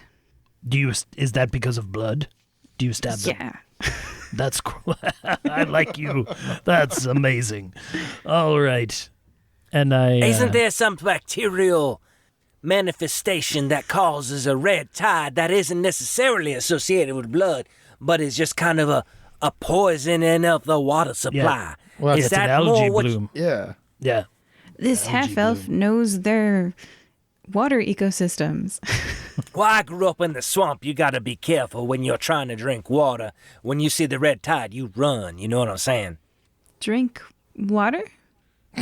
Oh, I mean, in a metaphorical sense, I'm not saying we consume people like you. That would be very offensive. Like I'm you're saying a tall drink of water, like you're very attractive. Exactly. No, Ignatius knows exactly what he's talking about. I'm going to leave the talking to him because he is an expert. I was going to leave the talking to you to try to convince them to tell us how they're weak. Oh, that's right. Well, yeah, in that capacity, I'll say, excuse me, my kind competitors, I will say, you look to me like very worthy adversaries, and I must say, I probably would just fold before your might, but I think there is a practice, at least in Nicanor and Godly, where I'm from, where we reveal each other's greatest weaknesses as a signifier of strength, because we are so confident we're going to win. We don't care if you know what our greatest weakness is. And so, would you mind sharing what that is with us? And I'll go ahead and tell you, pretty face, man, I melt like a candle in a firestorm. You know what I'm saying? So, that's my weakness. What would you say your weakness is? My weakness is if you remove my head, I will die. Yes, I similarly have a weakness to pain. Yes. Lothario roll. It's a pretty honest one, Ignatius. Well, I Okay. figured if So they I got have a- lie detecting on us or something, I'm not going to lie to them. I got a 6-3-4-5-4. So I believe that is 4 victories or positive die rolls. Diplomacy and persuasion. With 4, you have the power to stop a bar fight mid-fight. You're that persuasive. So you're pretty Dang. persuasive. That's pretty, yeah. The red tide leans in closer to you and says, "You're right. Out of a confidence that this will never come up, I'll say, a lot of people don't realize this, but we Aguans, we get kind of discombobulated by being boiled. Like fire, a lot of people don't think that, but fire turning us into steam, it takes us a while to settle down after that." Well, thank you for the hot tip. I have a weakness for shiny things. I just wanted to say it. I don't know. If there's treasure or something, I just can't help myself. I can sorry. confirm I've been with this guy right here, and he loses it with shiny stuff. I'm good. No. So I silence when I sneeze, and then I come back. Now you know their greatest weakness, heroes, being boiled. That is also one of my greatest weaknesses. Yeah, I feel like I What would a also not coincidence. appreciate. Yeah, that's I don't like being boiled at all. So, Ogwins, what is your stance on decapitation? Is that also one of your greatest weaknesses? Not at all, they say. Good to know. Yes, hey. You're probably pretty immune to your rifle, too. As they are standing there, everyone else has cleared out of the room by now. It's just you two and 2 clear people who seem to be made out of water. And announcing overhead is... you guys skip the rules, so give me a second. I gotta tell you guys where to go next. 1 sec. Yes. The competition will start in 1 hour at the airship boarding zone 2 at the top of the stadium, said the lady to all of you guys, definitely before you left that room. Nice. And with that information, the competition will start at 1 hour at airship boarding zone 2 on top of the stadium. We were joined for part 1 by Rufus. I'm excited to not know what I'm doing in part 2. Probably a fight club. Lothario. I have 0 experience in airships, so hopefully it is not a bumpy ride. And Ignatius. I do appreciate how the first rule of Fight Club is we don't tell Rufus the rules of Fight Club. And did we have a review from a listener? Yeah, I feel like we're being particularly chaotic tonight, so I'm going to be reading a not great review. So, from Steven166, this podcast is adequate at best. It seems the players like to laugh at their own jokes even when they aren't funny. 2 stars. You're right. Thank you. I'm not gonna be like, no, that's wrong. Man, there's no accounting for taste out there. I think these jokes are 100% funny. Look, sometimes if I don't laugh at my own jokes, nobody's going to. So, No, right. that's true. I suppose you're right, yeah. We ain't for everybody. Okay, fine.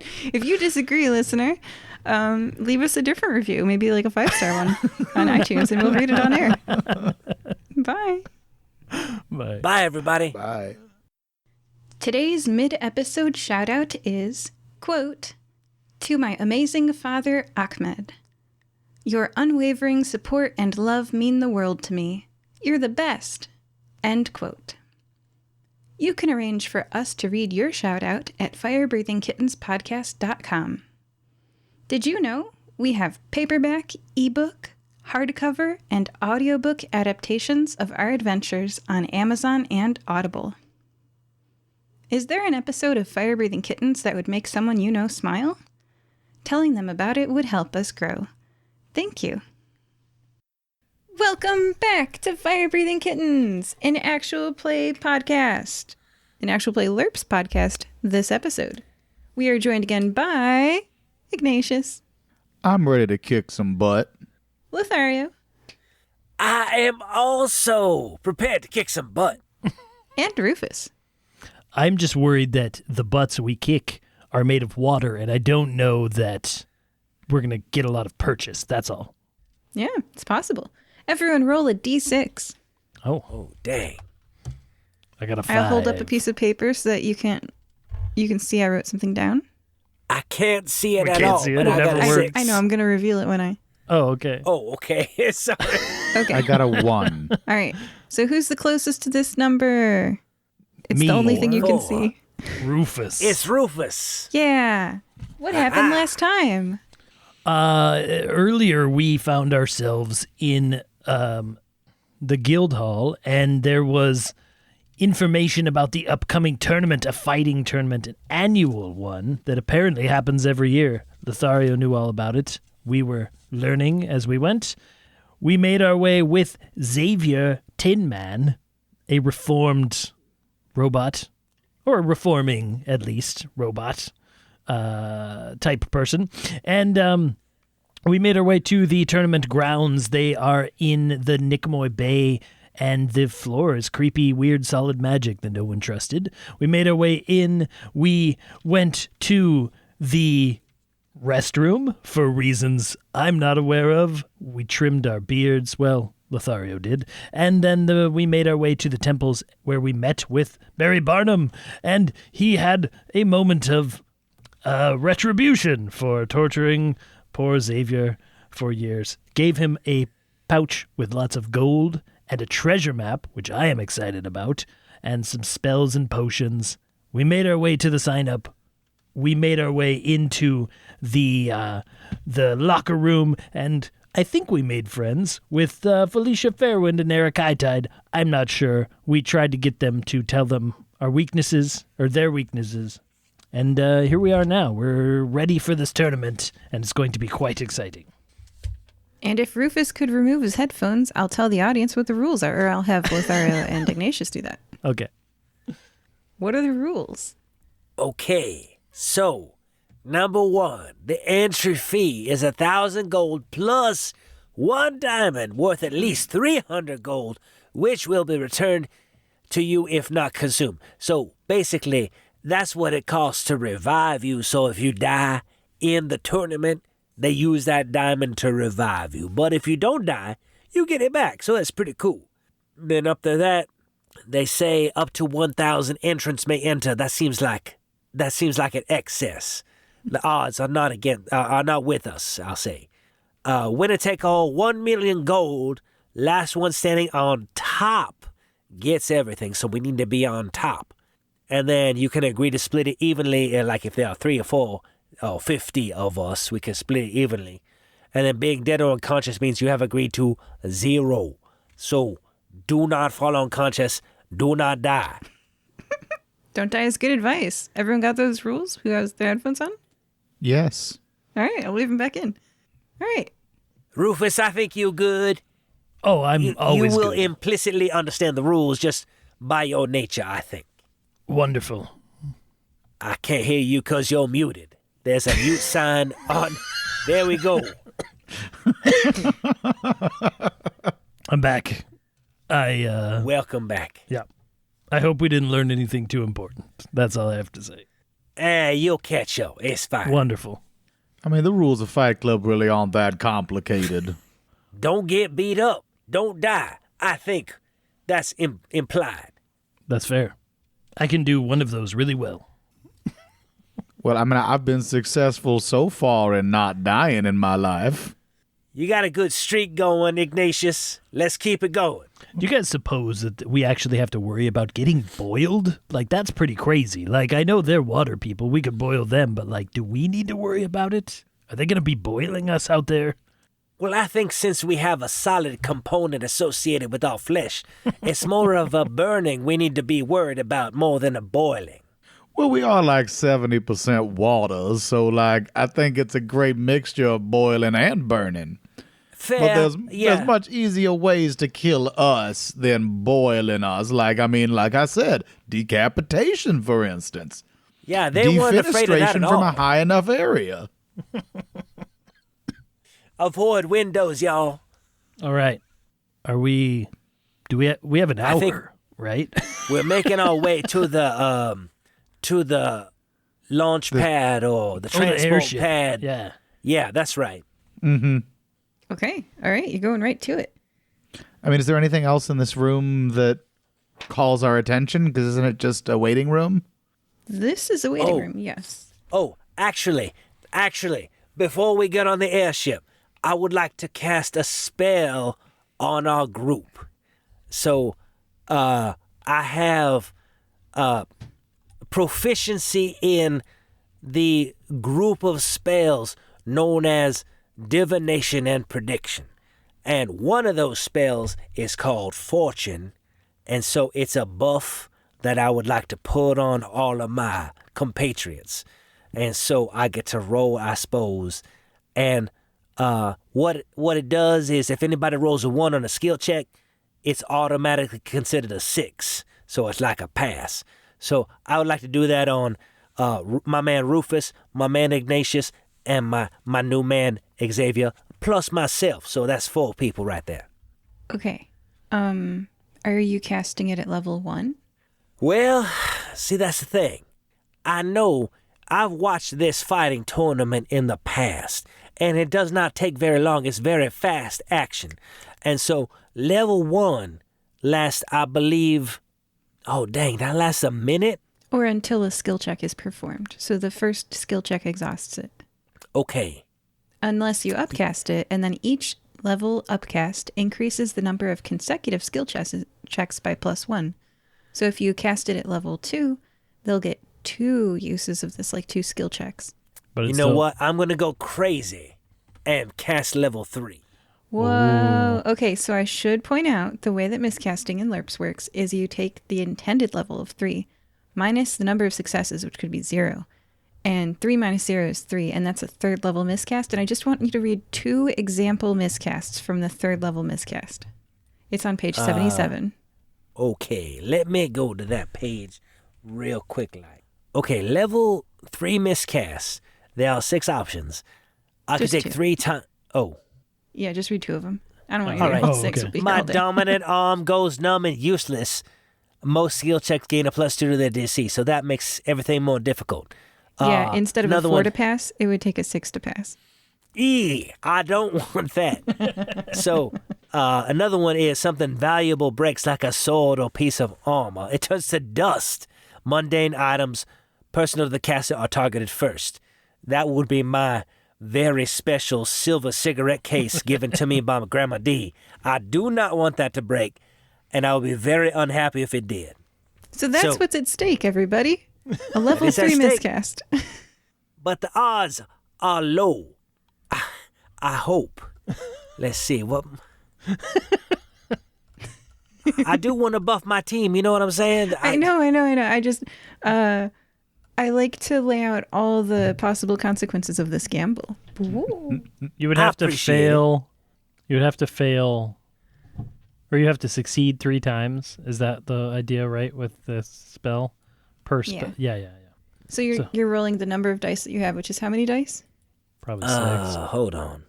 Oh, dang. It is 4. So, but do I get my own +3 with my excellent performance and art? I'll give it to you. You can expend those here if you'd like. Whew. Yes, I'm going to spend all 3 on this. So my team is ready. And me, myself, included. Oh, you So can that's also, 7. I don't want to. Do you remember your SPE stat? Yes, I do. You can spend 1 SPE for 1 extra dice. How many SPE do you have? It looks like I have 10 SPE. I'm just saying that's a pretty efficient way to spend your SPE.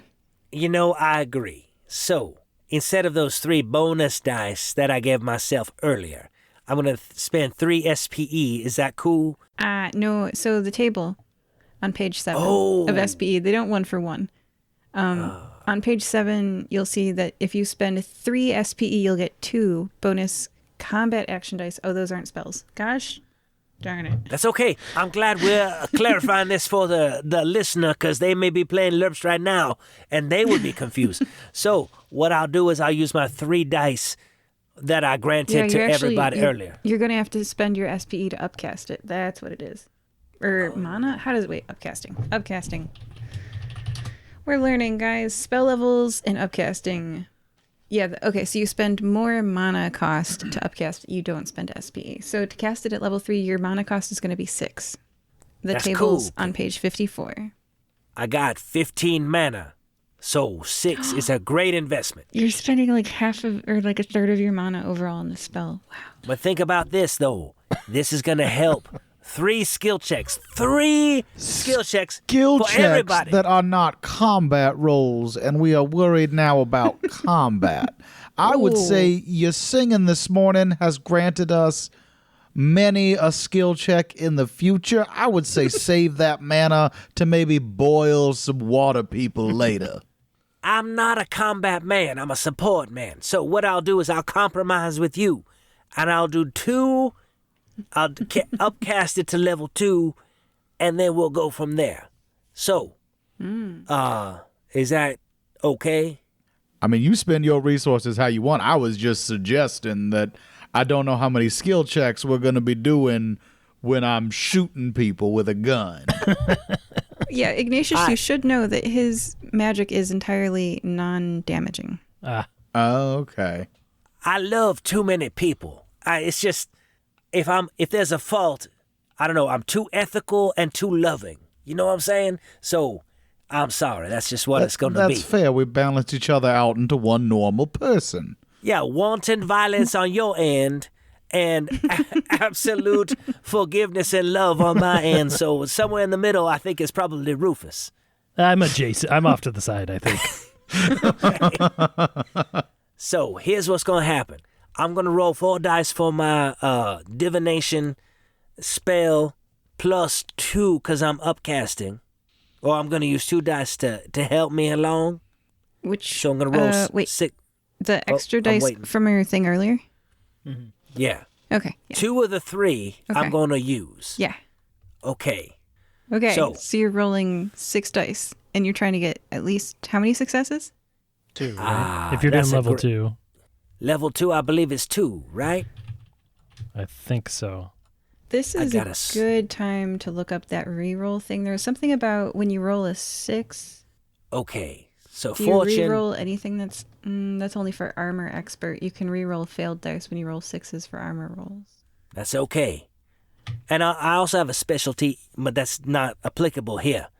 6 dice. I got 3. Rolling 1s and 6s. A 6 is a critical success, which allows you to reroll a failed dice, anything that's not a 1, on page okay, cool. 5. Nice. Perfect. I got a 2, 6, 3, 4, 5, 3. So 3 successes. One of them is a 6, which I shall Reroll. re-roll now. All right. And then I'm going back to page, is it 54? Yeah, For the 54. And that is a 3, so that is not a success. So 3 successes out of my roll. Oh, so your level 2 was a very good hedging of the bets because you exceeded to beat it. You need to roll a 3 successes to cast a level 2 spell. Oh boy, that was close, Lothario. You almost Nice. had to roll on the miscast table. Yes, I'm so glad I was talked out of being so audacious by my team. So, everybody with your skill checks, you get plus 2. 2 dice. Hold on. Or Yes, an correct. extra dice that can be used on 2 skill checks. Everyone keep track Yes. of that. I'm not going to. Yeah. Yeah, including me and including Xavier Tin Man. And if we do have an hour to kill, I suppose maybe we could go to the food court and the souvenir stand And maybe I could buy my compatriots some trinkets and a delicious meal before we go, do our butt whooping. Cool. We can probably skip over that part. But I'd love a meal. I love trinkets, frankly. I mean, I got a new apartment I need to decorate, so it works out. All right, where to? The food court and then souvenirs. All right, food. Hamburgers, falafel, tuna stuffed onigiri, fried cheese, ice cream. Everything's 1 gold until you see. Beer, 1 gold. Water, 3 gold. A satyr with thick, curly brown hair, picking up 2 hamburgers and 2 waters, remarks, "These prices are ridiculous." Well, I suppose they want you to get drunk and not stay sober. Although I guess the water in Nicomoy is still not safe to drink, is it? Who are you talking to? That's just Why a would general... you say that? Well, I hear you. In one of the episodes, it got poisoned and people got afraid to drink it like the rest of the water in the world. Has that gotten solved in an episode I haven't heard yet? I will say this is brand new information for Lothario because I've been quite busy. It's not, Lothario. All the tap water that comes out of the faucets and like the river, Imu, in Nicomoy, you can lift it up to your mouth, but you can't make yourself drink it. Oh, that's right. Okay. I've been collecting rainwater for a while, so I'm ignorant of this fact. Well, I don't really want to buy anything because of the purchase price on that ship is 60,000 gold. And so I'm just going to sit back. I probably have a flask and I'm not, unless someone wanted to buy something, I'm just putting it out there in the wind. That's the I said I case. was treating you. Can buy anything you want. If you want, you can have 2 glasses of water if you're thirsty. Man, it's like I died and gone to heaven. It's true. Thank you, Ignatius. I would just like as many beers as my hands can hold, which some would argue is 3 if I use the hook. I would say 6. Yeah, you can could hold 2 hold in it each just hand. right. 3. Okay, I would like 3 6 each. beers. 6 gold? Will you be sober enough to fight with 6 beers? Absolutely not. I don't think you understand pirate mechanics. He becomes more powerful as he drinks, so this is to our advantage. Well, I'll trust you then, and I pay for the beers and the food. I still got my to-go ale from the guild, so I'm good. But I do want a knick-knack from the souvenir shop later. Ignatius gets fried cheese and a beer. Nice. Mm-hmm. And then over to the souvenirs to buy a drink. Does Xavier want anything? I guess he's a robot. He doesn't eat, but I assume anyway. I do not consume liquids or solids, All right. Would you like a souvenir? but he says yes as when Lothario says that he would like a souvenir. And Lothario was talking a lot there, right? And Lothario's voice rings out loudly. The satyr turns backwards to hear your voices, sees Lothario, blanches, and turns back around. Did we? Oh, pardon me, Mr. Satyr. I couldn't help how embarrassed you seem to be at my voice. Did I do something to offend? I would like to apologize in advance. But if that is not the case, can you tell me what's going on? Does the player recognize a satyr with curly brown hair? Not immediately. I saw that look. But if you want to refresh my memory as the encyclopedia of fire-breathing kittens, I would appreciate that. I saw someone else recognize that NPC. Think of a satyr in a game I ran. Oh, so I know I was trapped in a carnival in that game. And as far as satyrs go, so I have to be honest. Lothario don't see race.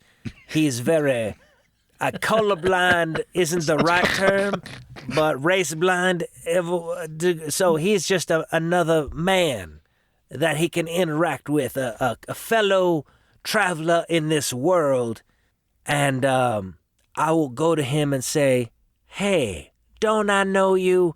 Because that automatically invites a response that would help me understand who this person is. Niles Longbottom replies, "Imagine seeing you again, Lothario. I trust you're doing well. Having a good time? Excited for the show? Everyone loves a good show." He looks nervously from side to side, sidles away from you, and clutches the 2 hamburgers and 2 waters tightly. Oh, hey, Niles. So good to see you. I am doing well. In fact, fate is a funny thing.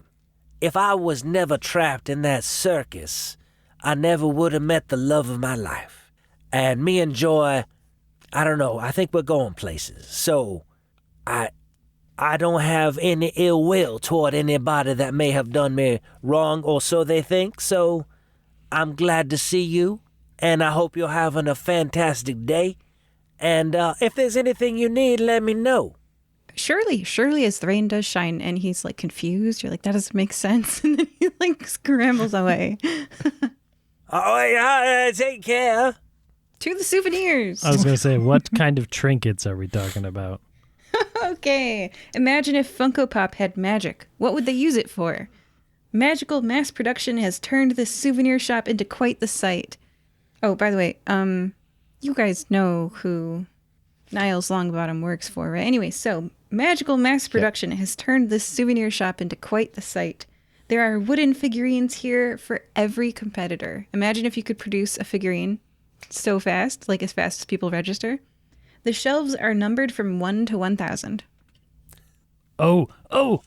I'm going to look for 343 and buy myself. Yes, I would love to buy myself. Or Ignatius is buying you. I would like the complete set of 343 to 346, because I think that's going to be a collector's item. Can I pull as a group? Can I pull Ignatius aside real quick, away from Xavier? Yeah. Ignatius, I think we should give Xavier some money and let him buy himself, because that's a moment of character growth, I think, personally, from his previous life. I like it. Empowering. Exactly. You suggested to him. Aw, you guys. I don't know why I was not included in that conversation, but that's okay.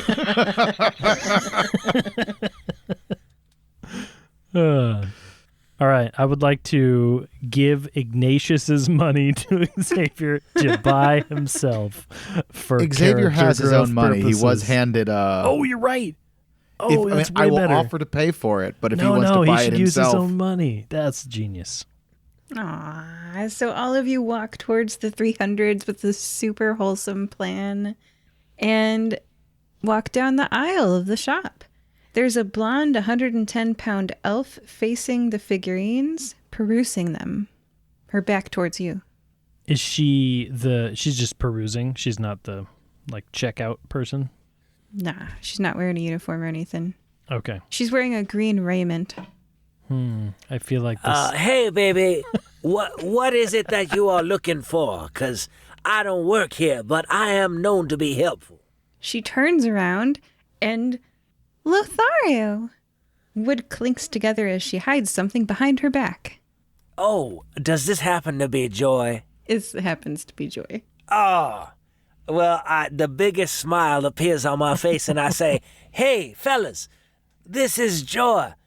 I've been showing her around, introducing her to this century. She was trapped for a while. It's a long story, but she is her and I are very close." And so I start kind of rambling, but in a way that is incoherent, that is typical of people that are grossly in love. Aw, that's cute. She says hi to your friends. Hi, I'm Joy. Pleased to meet you, Joy. A joy it was to meet you. Sorry. A+ pun work. What are you doing here, Joy? Did you know we're gonna be in the tournament? I'm so excited. Oh, I had no idea. She wood clinks from behind her back. Did she already buy? What? She already bought his figurine, didn't she? She is in the aisle of your figurine, I'll say that. I'm oblivious to that because my eyes are only on her. I'm like, hey, I just want you to know, Joy, I did wear the armor that you recommended because I know you want me to be safe, and I care about what you care about, and I'm grateful that you care about me. So I'm going to go ahead and wear that, and so I'm ready for this tournament. Aw, and I'm going to zoom out here to let you guys just imagine the scene of Joy secretly buying the wooden figurine of Lothario talking to Joy about his armor, her making sure that he's safe, and you guys helping Xavier in an empowerment move buy a figurine of himself. So cute. So cute. Now, real quick, Lothario, the guy you talked to over there, how did you know that gentleman? Oh, man. He was all caught up in something, I don't know if nasty is the right word, but it was definitely evil, treacherous, something like that.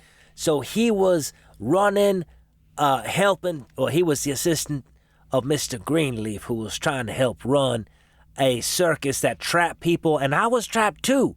And Joy, and I point to Joy, who's right there, I said, Joy was trapped for much longer, like 350 years. And so we were all trapped just serving this carnival until, as it turns out, some fire-breathing kittens came to the rescue, which I'm forever grateful to Errol and Barbara. Let me just say that. And then I get introduced to Joy Thundervoice, and I point to Joy right here, who, by the way, has the most exquisite voice you've ever heard in your life. So and, my concern is if Mr. Longbottom is here, perhaps Mr. Greenleaf is also here, and he has a habit of kidnapping people in entertainment situations, and we happen to find ourselves in one such situation. So I'm thinking perhaps maybe we should see where he went with his 2 meals that he was carrying. Oh, I agree. So we could do that. But now I got my head on a swivel. So yeah, I let him go because bygones are bygones.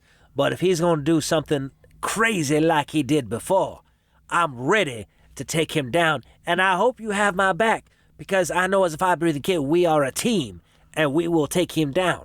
And then absolutely. I turn to Joy and say, see, they got my back. It's not a big deal. We're all safe. And so, yeah, I'm with you. Let's follow him. But after we get some souvenirs, is that cool? I'll make it quick. Y'all make it real quick. Can I still, is he still within like the food court area, or we have no idea where he is now? The food court is a different location from the souvenirs. You lost him, but it's good you're on the right track mentally. Good job. Good mystery solving. Well, I haven't actually signed anything, have I? No, gosh, no. No, they Okay. gave you a paper. Yeah. With a number. I look on the back, With a make sure number there's no on it. writing of. Okay. So we buy our souvenirs. Yeah, that's cute. I'm going to give Joy a hug and say, we're going to do this. And once we get that money from the victory, we can probably complete that house you're trying to rebuild.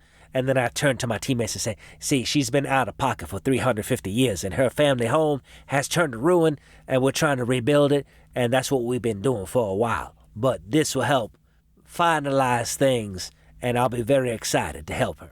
Oh, you don't have to. You've been so much help already. He's so strong. Don't worry about it. No. This is all shocking, and I would be terrified, so I'm just trying to help where I can. Aw, too sweet. Must move on. Next. Sorry, I don't. You guys you've listened to my games. I don't romantic roleplay at all. So that happened. We fade to black. And then. For a hug.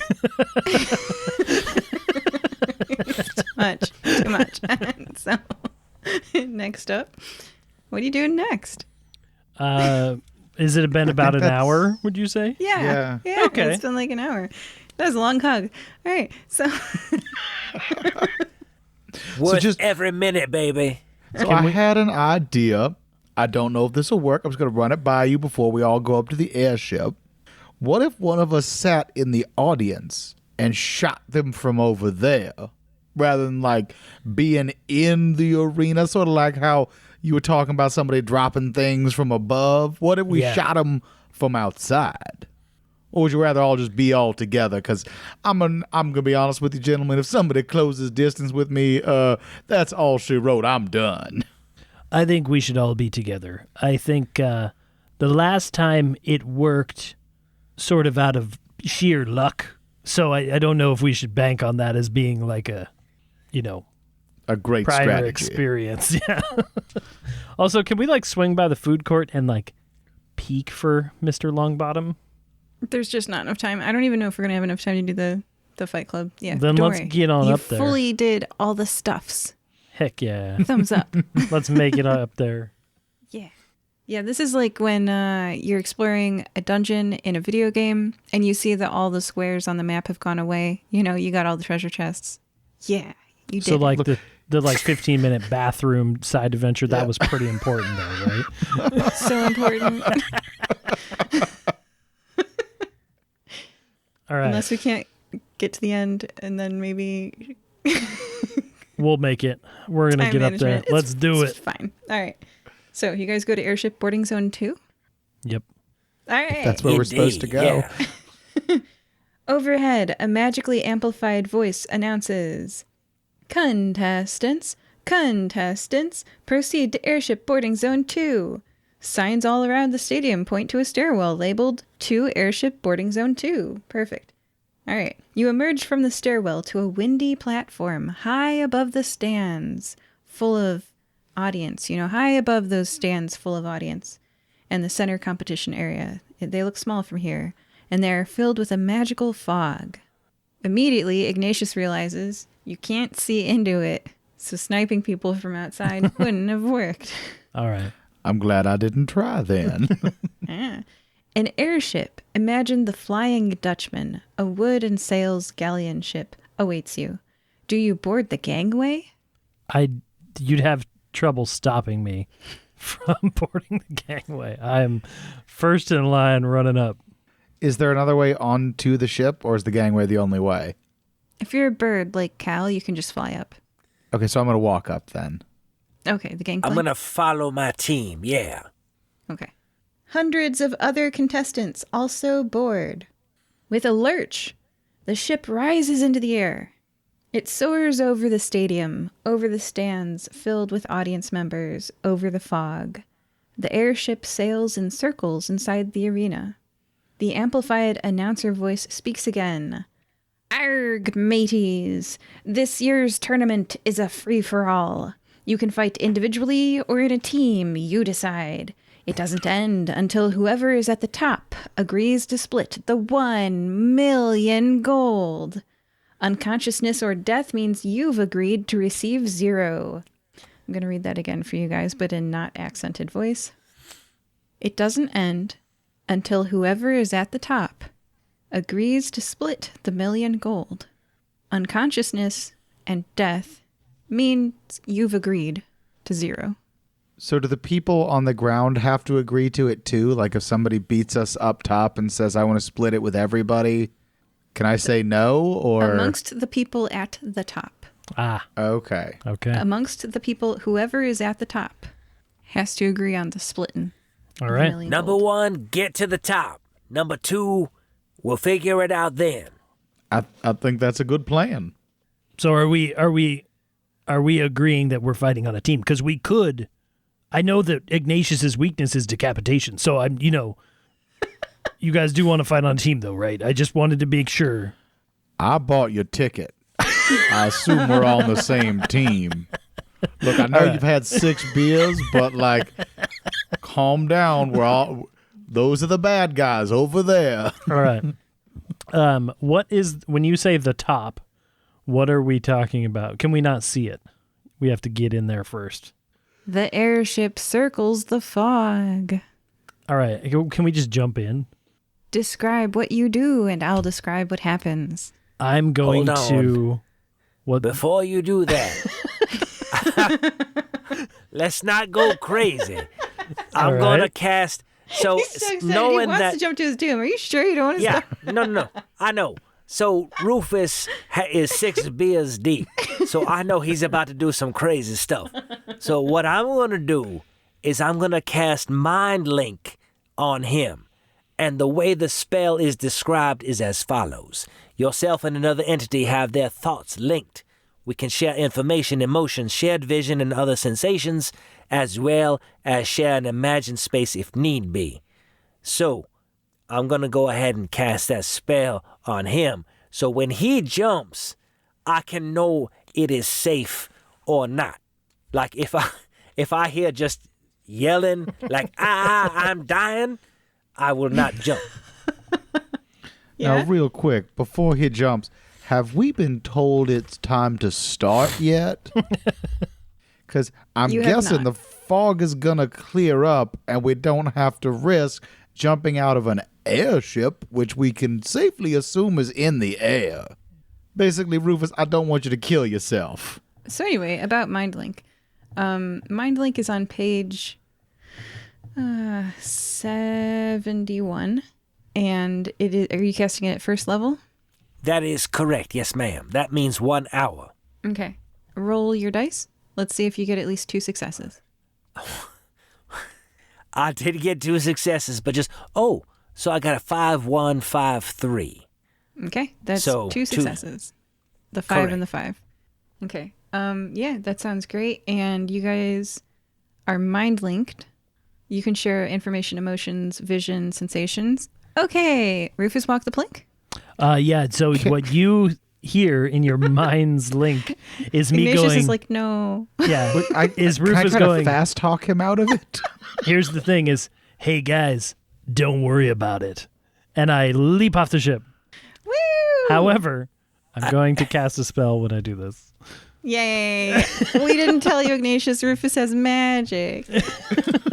So I have a spell called Into Thin Air, which I can just turn myself into air. Whoa, And, that's so cool. float on down, which I haven't been able to do hardly any like cool storm air magic in a while, so I'm excited about it. Yeah. Okay, so so- I'm looking at it. It's on page 62. Yeah. And are you casting it first level? I don't see the reason to upcast it in this case because it doesn't seem to... Each level increases the number of entities that can be affected by the spell by +2, which means that if you cast it at level 2, your friends also won't go splat. Oh, do you guys want to... I mind link to Lothario. I say, do you guys want to join me? I have a trick, but I don't explain So what the trick is. All Ignatius hears is Lothario going, yeah! And then, yes, I'm saying, yes. So and then I turn to Ignatius and say, Rufus is going to cast a spell and turn us in the air so we're safe. Is that cool with you? How many people can he do it to? We're included. Well, I'm worried about Xavier. I don't want to leave him here without telling him where we're going. You look around and you do not see Xavier. In fact, there were like 900 people on this ship, and you only see like 400 now. Let's go! We gotta go! Can I just push them both off the ship? Yes. Let's go. I'm gonna tackle them both off the ship and cast my spell. At Please second don't level, miscast. it means you need 3 successes, and you have how many dice? 6 dice. Okay, good luck. And that's where we're going to end it tonight. All 3 of you are dead. Hey, I got 4. I got a 5, 5, 6, 4, 1. Oh my goodness! Wait, that's wow. and another 4 because that was not enough dice. Okay. Super success. Fine. Yeah, you're fine. So you guys, I tackle you off the ship, and I'm just screaming down towards the fog, cackling like a madman. You can smell the ale on my breath, and then suddenly we all become air and mesh into the fog. That is super cool. Oh my gosh. I really like that. I also like that you finally got the chance to do storm magic. I know. Yeah. It was like the second episode I did some stuff, but it's been forever. Yeah, he's been a storm magician this whole time, you guys. I'm going to turn to Ignatius and say, hey, man, have you lost some weight? You look different. And then I chuckle to myself. Well, you know what they say, my diet's a little up in the air sometimes. All right. The wind whips past you. And then I'll narrate because you guys might be curious what happened to Xavier. The teardrop tattoo on his cheek catches the light as he moves. Xavier had sprung off the deck of the airship in his new legs. Aw, you gave him new legs so he can jump. Pulling his knees close to his chest like a high diver, and he fell out of sight into the fog. Okay, the fog is dense around you, but you're all together. Rising up faster and faster and faster is a giant 5-tiered pyramid below you. If you've seen the show Guts, this is a non-copyrighted version of the Aggro Crag. We'll call it the Gutsy Mountain. Mist comes off of it. Boulders roll. It's making crunching sounds. You are all standing. Well, describe how you land. So I think we are air, and it says we can move along wind currents until we choose to return to solid form. So I think I'll just guide my friends as air down to the ground, poof into my normal self, and then give them a piratey thumbs up. Excellent. Around you, whomp! People are hitting the ground. Whomp, splat. Oh, God. They did not. Gentle fall down. And you'd say the competition has significantly decreased. There's also a bit of a falling hazard here.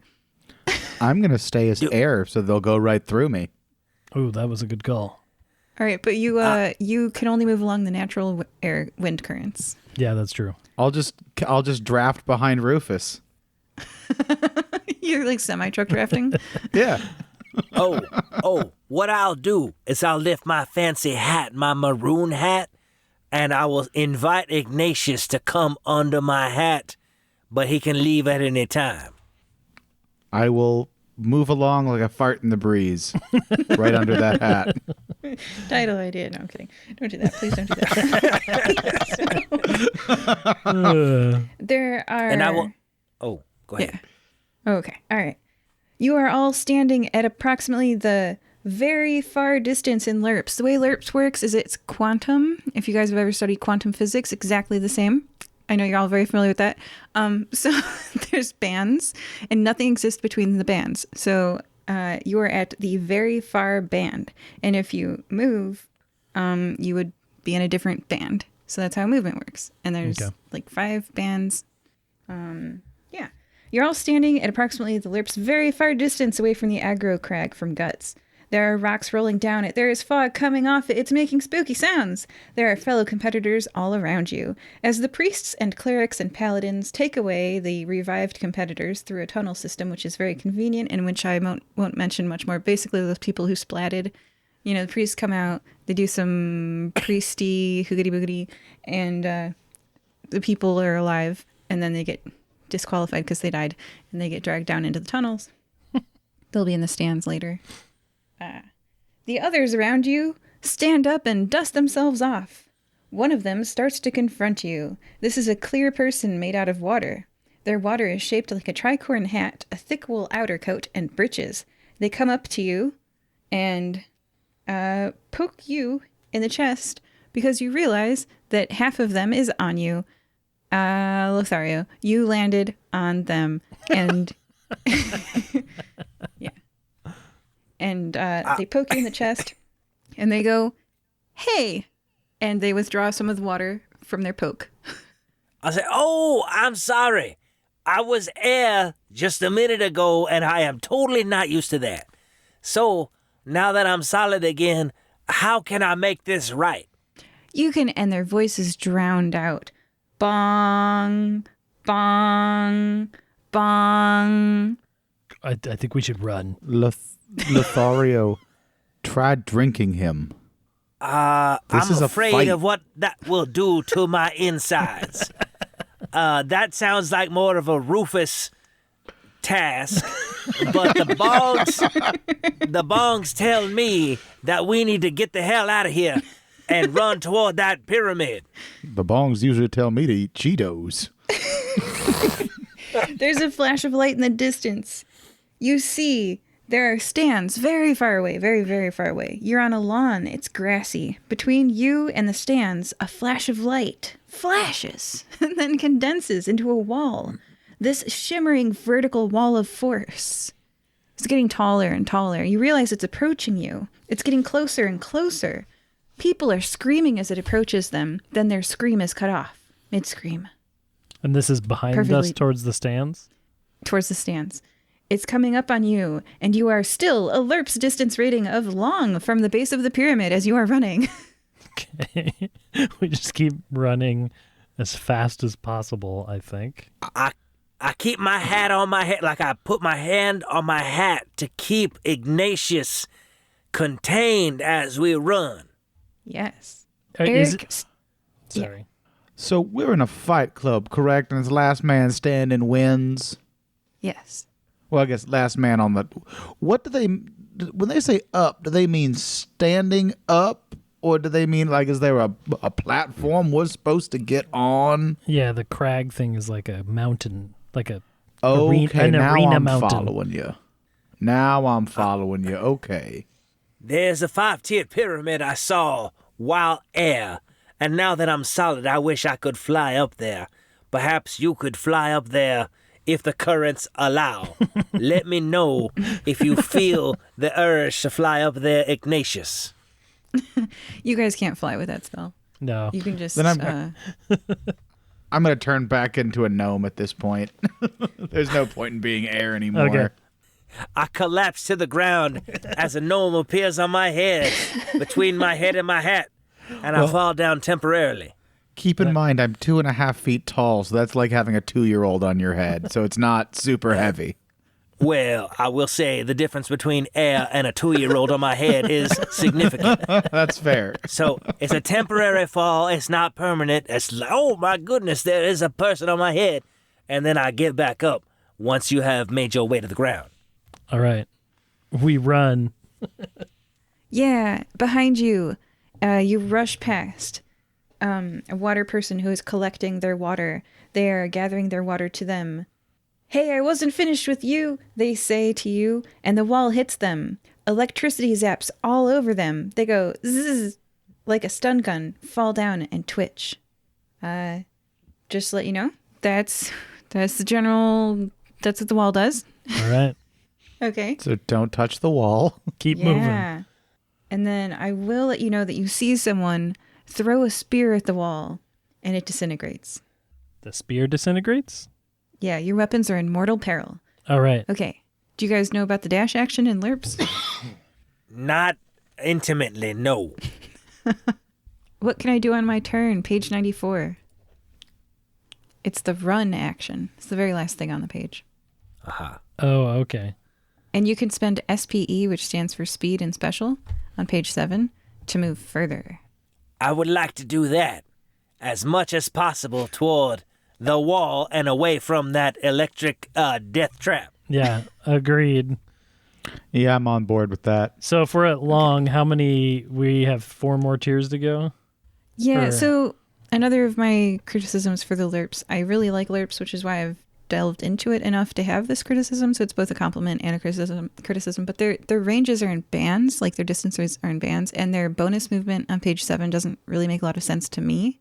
It probably makes a lot of sense to the creator, but I don't get it. Do you move like more than one band if you spend 15 SPE? So I'm just going to have you guys spend at most 1 SPE to move 1 extra band, because there's literally not a feet. Feet is not a distance in LURPS. So to have you move plus 5 feet extra it's not one of the quanta. I gotcha. Maybe just I'm applying quantum physics outside of, to the macro world, and we all know it doesn't apply there, so who knows? But I'm just going to say 1 SPE, 1 band.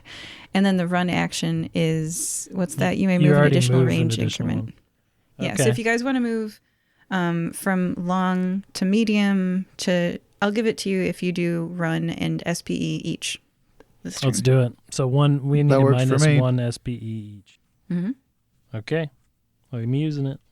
You have reached a vertical rock wall. How good do you guys climb? If that's Not very. a skill Better. I should have stayed as air. Better now that I have 2 hands, but not that well. I will say I am motivated, so better than usual. Right? Can I use my searching and perception to find the best climbing path? Yes, and I'll explain how climbing mechanics work in LURPS. You climb by rolling a d6. It's that easy.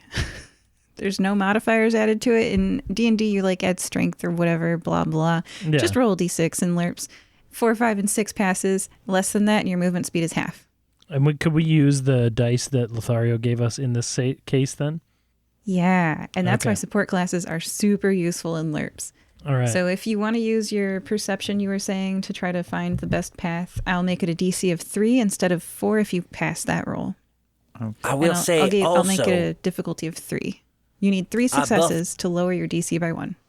I buffed you with fortune, so you have, on top of the early morning dice that's of right. 3, you 2 have more. 2 more. You are super buff. I'll use You're them. welcome. I got 4 successes. Excellent. I'm sorry, Everyone- 3 successes. That's fine. I said 3. I called for 3. So everyone, you are pointed out that someone earlier punched handholds into this rock, which makes it easier for you to climb. Don't worry, Ignatius. Air would have been able to float up this rock wall.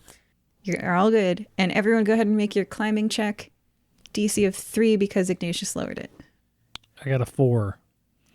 I got a 6. I got a 2. Do you want to use one of your fortune dice? Yes. I'm going to use with another 2. And then I'm going to use an SPE to roll a third one, which is also a 2. Oh my!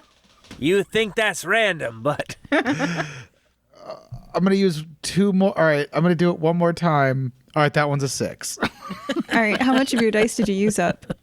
3. I used all of my Lothario special skill dice. Nice. Yeah. And how many SPE do you have left? I had 14 before this, and so I've got 11 left. Great. Great. Burning Good through start. These. Excellent. All right. You all climb up the rock wall. Yeah, and you're faster than the people around you. Because of those handholds, because of, your movement speed isn't decreased, you passed all your climb checks eventually. This rock wall not only has boulders coming down at you because it's the Gutsy Mountain, but there are also competitors uphill of you who are making it more likely that they are the last ones on the mountain. A combination of random and piloted and steered and thrown rocks are coming at you. I've created a dilemma. You describe your solution and roll to see how well it goes. There's rocks coming at you from uphill competitors. Wait, I got it. Wait, maybe not. Yeah, no, I got it. If we're all within touching distance, I have a spell called Wind Shield, which knocks projectiles off course. Enemies suffer a DC +1 to hit me with ranged attacks, but it does require concentration. Ooh, this is the only spell you have up at one time. So, what page is that on? 61. 61, Windshield. Are you casting it? It says you can, Yeah, I'd each have to level cast allows it you to up. cast, +1 entity. So you're going to have to cast it at 3rd level to get all your friends. Which means I'll have to get 4 successes. Okay. I think it's worth it. We got to get up there. We got to get up this mountain. And I have fortune dice if I need to.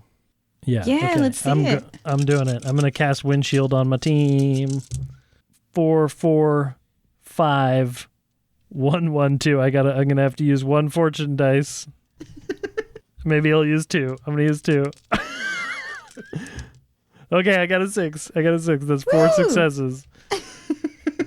The tension on the other two players' face. Oh, Well, sorry, boy. if you weren't here, we all would have died. That's what that says. Okay. Support classes in LURPS are the best feeling that you get from support classes in No any kidding. game. Like you just, you feel so powerful. Yeah.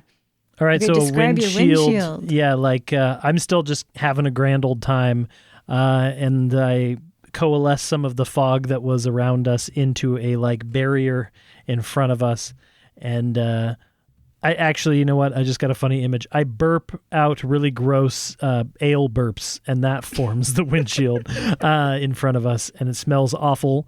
But the rocks are starting to be deflected by the windshield as we climb. Excellent. Ignatius is going to try to cast one of the spells from his spell book at one of the people above us to try to get them to stop throwing rocks at us. Okay. I have a situation for you, Ignatius. Okay. You look up. You're looking for someone above you, right? Right. Right. A red squirrel is up the wall, leaning over it, looking at you. Maybe it's a wild animal, a local squirrel that wandered into the arena. A squirrel with a white adhesive number on its back with a paw raised with a slingshot with an acorn in it. Maybe it's trying to help you. Maybe there's a rock coming at you. Who knows? You can take your turn.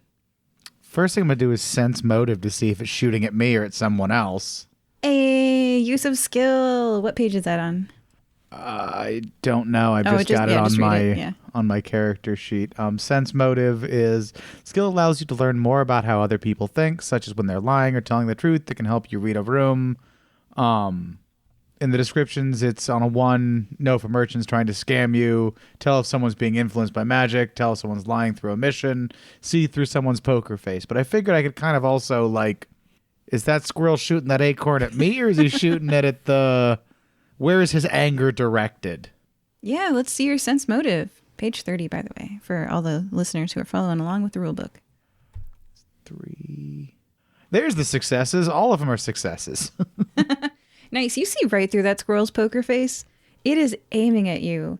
It is aiming a slingshot at you. It has a number on it. It's a competitor. In fact, this is Squirrel General Wily Nuts from the episode The Root of War. I figured he was a competitor, but I thought maybe he was aiming at someone else. So I'm going to quick draw and...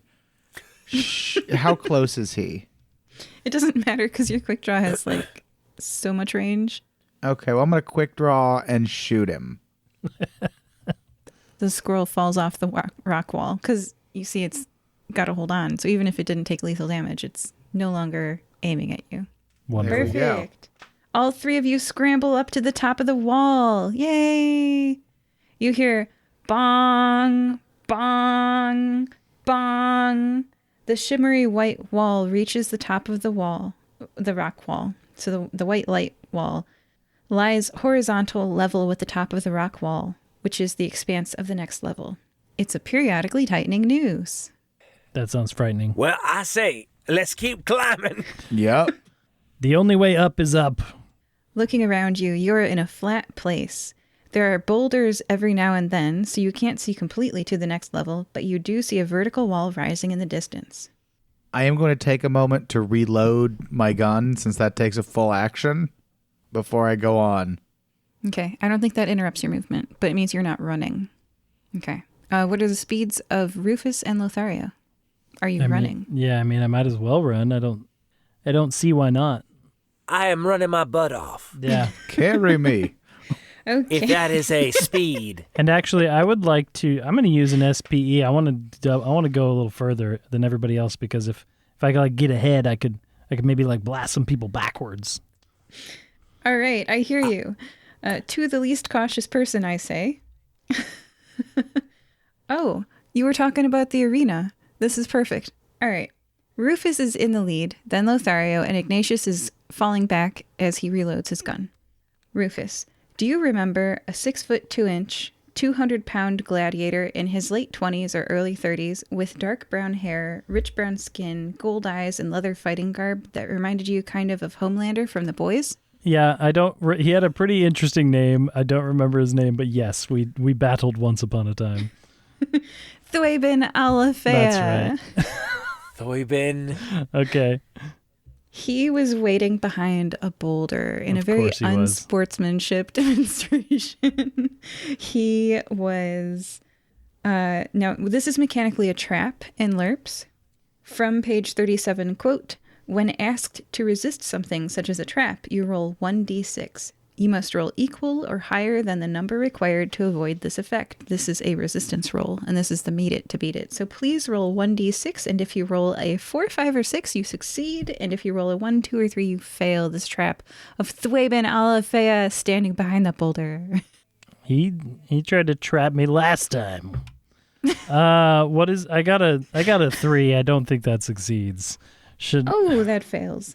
And I still have some fortune dice, but I don't know if I can use them in this case. Nah. No, Okay. This is a trap. This is Okay, a I resistance failed roll. the trap.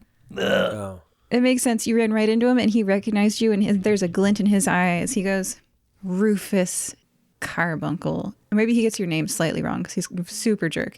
He's like Ralph Carbuncle. Yeah, and I'm like, Taylor whatever. I don't remember.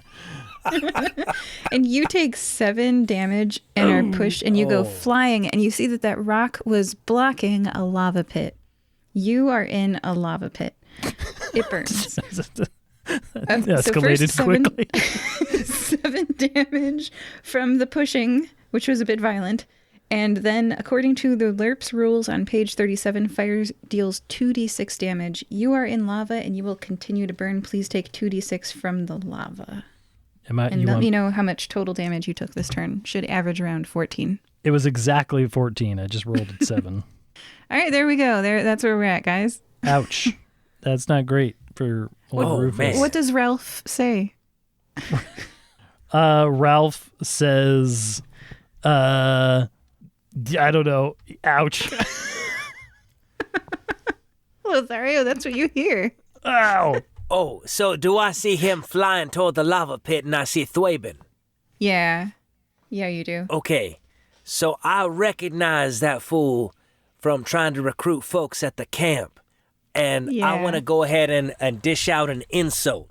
So the way I have it flavored is it's like a bow attack, but I'm going to throw an insult. And it's got some fire damage associated, like I'm burning him. You know what I'm saying? So I'm going to go ahead and do that right now to Thwabin. So let's see. It is a 2d6. Oh, yeah. 5 and a 6. Ha-ha! Nice. And the insult will be, hey, Thwabin, your fighting ability is like Goku's character development. Non-existent. And so, you know that burns real bad. And so, he's suffering. What type of And then- damage is this? So, this is equivalent to a short bow attack with fire damage. Oh, but I get to add a 1d6 for fire damage. So, How much that- piercing and how much fire?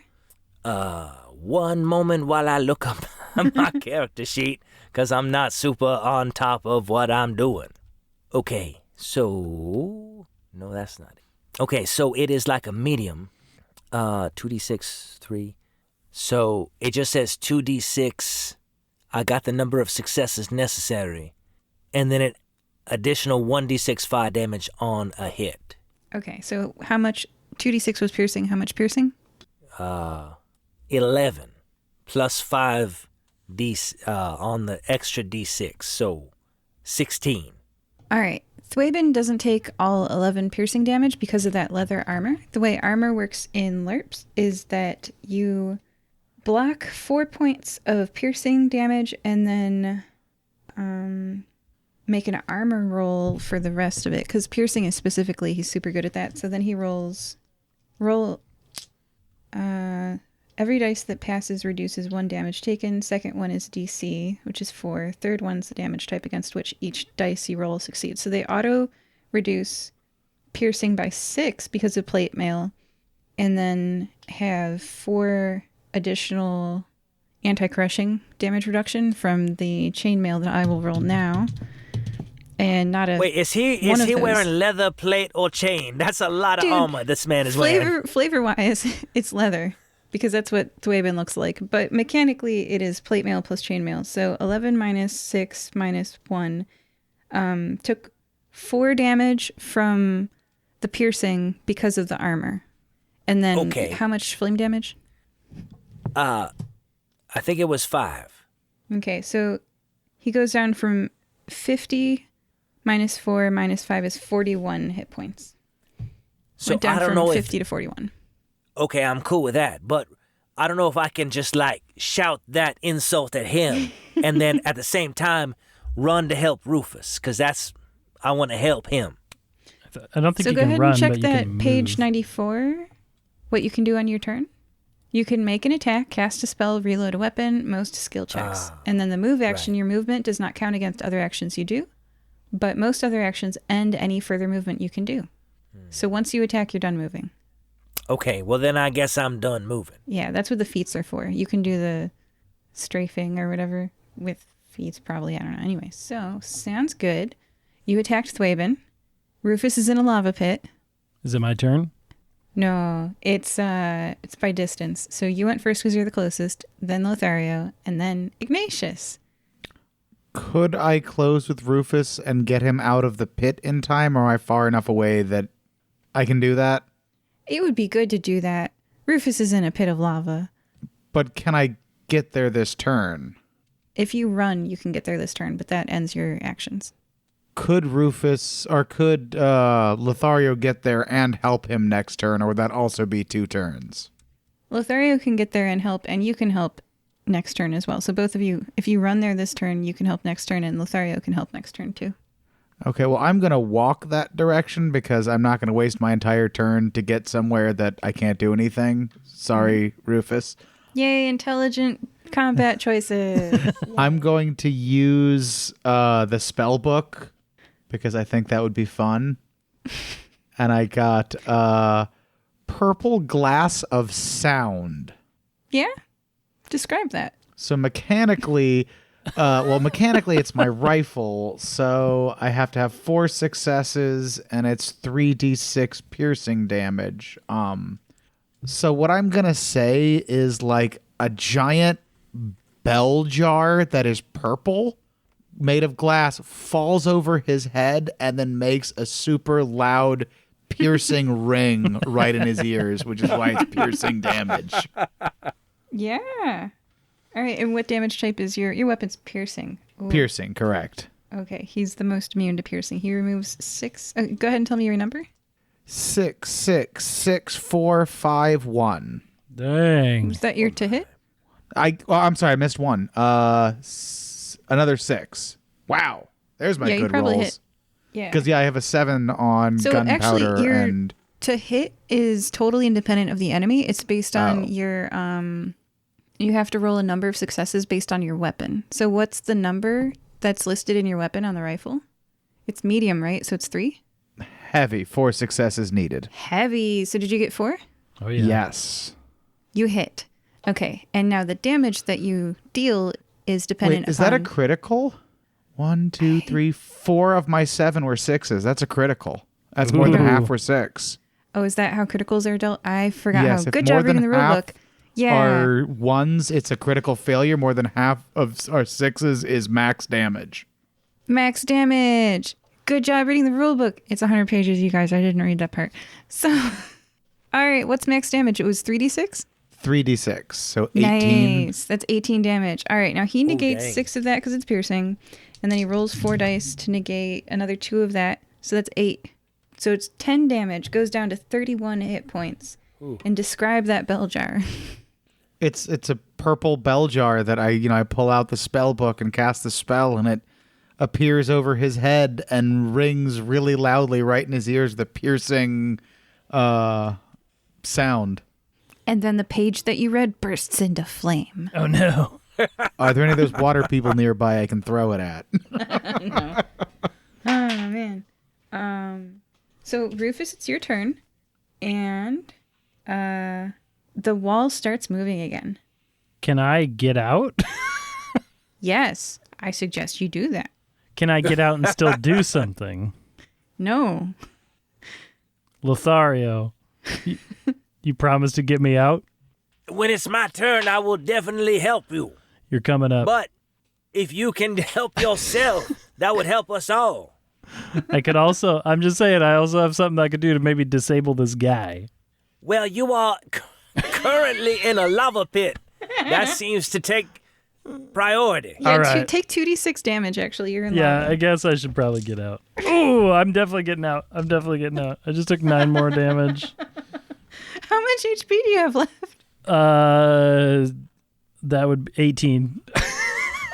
Get out of the lava. I'm getting out. I'll get out.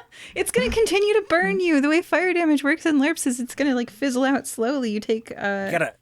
Oh, gosh. Well, I have ways of helping myself out with Good. that. Yeah, if you want to stop, drop, and roll after All right, you get I'm out of that getting pit, out. that would help. I'm getting out. I'll move Or out. if if we find one of those water people, just give them a hug real quick. It'll help everybody. Just dive through one. Violence isn't the answer. Hugs is. So is this a full action to extricate myself? Yes. Okay. Then I will extricate myself, and I will yell obscenities at the gentleman, Thwaben, as I do. Yeah.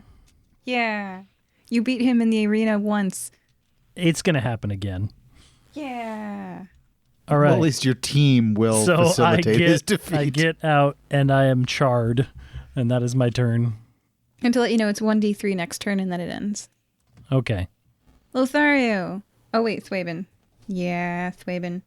Thwaben's going to throw a rock at some... Well, I mean... Yeah, Thwaben is going to do the plan. The plan was... Thwaben Alafea turns around and runs off. And you guys can't see him because of the fog, but he lays in wait behind a boulder for more people to trip up near another lava pit trap.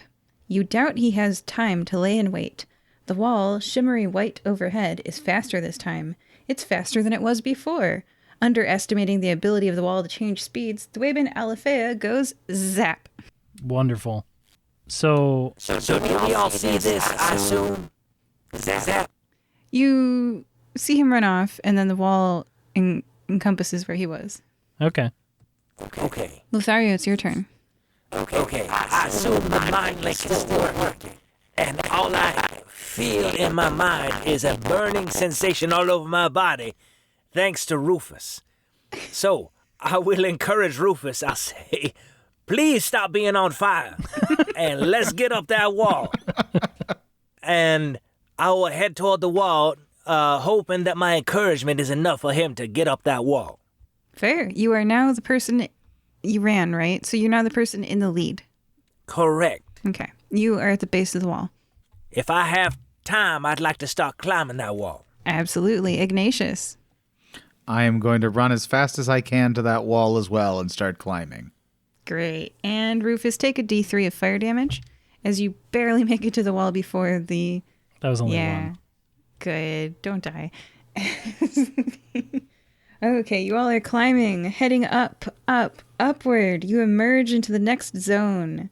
You guys are in a very, very hot area. Like a volcano, the lava that was in the last level has superheated this air into steam. Every breath that you take in this zone is going to deal damage to you. Do I get advantage on that since I'm so low to the ground? Don't worry about it. I got it. I picked the best spell set ever for this scenario. Steam goes up. I have a spell. So does air. I have a spell called Create Air. You can create a breathable bubble of clean air that displaces all other gases and creates bubbles underwater. It's a 5-foot sphere which produces enough air to breathe for 10 minutes.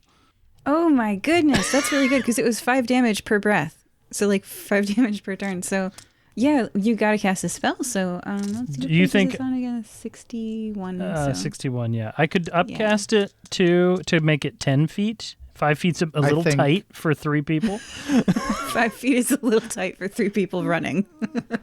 We fell behind, burned. Yeah. At that point, I'd be like, somebody just pick me up and carry me to keep me in that bubble. Before you cast this, I want you to read the consequence. If you fail a level 2 miscast, read 2 of your favorite consequences. Okay, Gotta and keep that the was on tension. 54, I believe. 50. Where was the miscast flavor? I gotta find it, sorry. So if I'm upcasting it to level 2 and I fail, 2 of the things are: I clutch my ears as a horrible sound renders me deaf for 1d6 times 10 minutes.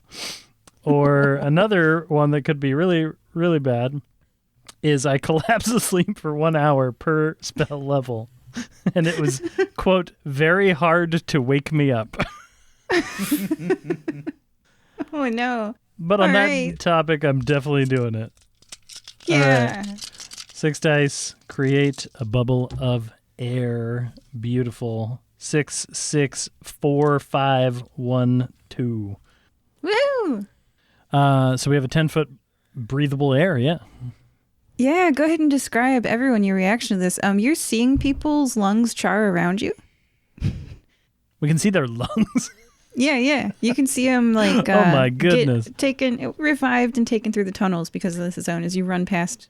I call out to the ocean and I say, "Sweet, sweet sea mistress, grant us your freshest breeze." That's a real term, fresh breeze. Anyway, and we get a little sea salty air surrounding us. So before I experienced this luscious sea air, I did take a hint of a breath of that spicy hot air, but thankfully I am addicted to cigarettes, so this is kind of like just a regular Tuesday for me. I'm like, hey, that feels familiar, that burning sensation in my lungs. Yeah, I do that all day, every day. But then, right when I have that realization, boom, I get that sweet, salty air to soothe that flame inside my body. Ignatius is just glad not to be burning from the inside out. Just happy to be here, guys. It's the little things in life, I think, Remembering the rules, you recall that the last competitor remaining on top of the aggro crag wins. Speaking of competitors, the people around you scream, their lungs crispified by the volcanic hot steam. They take their last breath, and then the ground beneath them opens up and they get whisked away by the magical cleric service. You have gained some distance on the wall. You outperformed your competitors in this round. There aren't very many of them left at all. Good job. Up, up, up to the next region. Do you think it's safe that I could take a moment to just casually drink my insect's friend potion? Which is an offensive spell. So, that's right, it was. Never mind. I forgot. Yeah, no, never mind. I'll wait on that one. I'll wait just in case. Okay. You climb up the wall. This area was a lot easier because Rufus was there. You've gained some ground. So that was steam. Steam rises from the ground from little vents. You're in the next area right now. You've climbed up and you're in the next area, which is the second from the top, just to let you guys know. So steam rises from the ground from little vents. If you've ever seen a tea kettle, you can see the wisps of the steam. You cannot see wisps of steam in fog, which is what you find yourself in. As you climb up, there's so much fog that you're not sure which way's left or right, but you feel the solid ground and it is no longer burning. As you walk, you kick something that tilts, does a half roll, rebounds, and bumps back into your foot. I'm not sure who wants to have kicked this. You guys? Who was probably first? Well, we got some nose touches. I was probably first, I guess, because of my bubble. Rufus, peering closer through the fog, you see a familiar leg. A brand new leg. Xavier's leg. Hey. A priest pops out of a tunnel, tosses diamond dust on Xavier, and drags his inert form back into the tunnel. Oh no. Xavier, I hope you still believe in yourself. Can priests bring back metal men, or should we call an engineer? Yes, they can. Okay. I think they got it under control, but we need to have him talking to later about not separating from the party. That was his number one mistake. Well, somebody, I think, established early that it was okay to split from the party to go to the bathroom. Maybe he just really had to go. Y'all could have come with me. I told you exactly what I was doing. Wait, I think we should also be careful because what killed Xavier? And I stand there for a moment with no helpful suggestions. Just, we gotta be careful, is all I'm saying. I would like to use my searching and perception to kind of look around and see what danger it was that got Xavier, if I could. Let me know if that don't work. I got a backup plan. 2 successes, which is search a small room quickly. Okay. This is the zone right before the flat top, the penultimate zone. Many people are behind you. They have been claimed by the Gutsy Mountain. You're in complete quiet. You wonder if you're the last ones left in the fog. You hear distant screams from the previous zone as someone goes, "The wall's too fast! Ah!" It's completely quiet again. There's fog. Ignatius, you see fog. Maybe if we're the last ones here, we can just say, hey, we'll split the money. I don't know, man. I think we need to make it to the top. But before we do, I would like to cast a spell called Detect Hidden.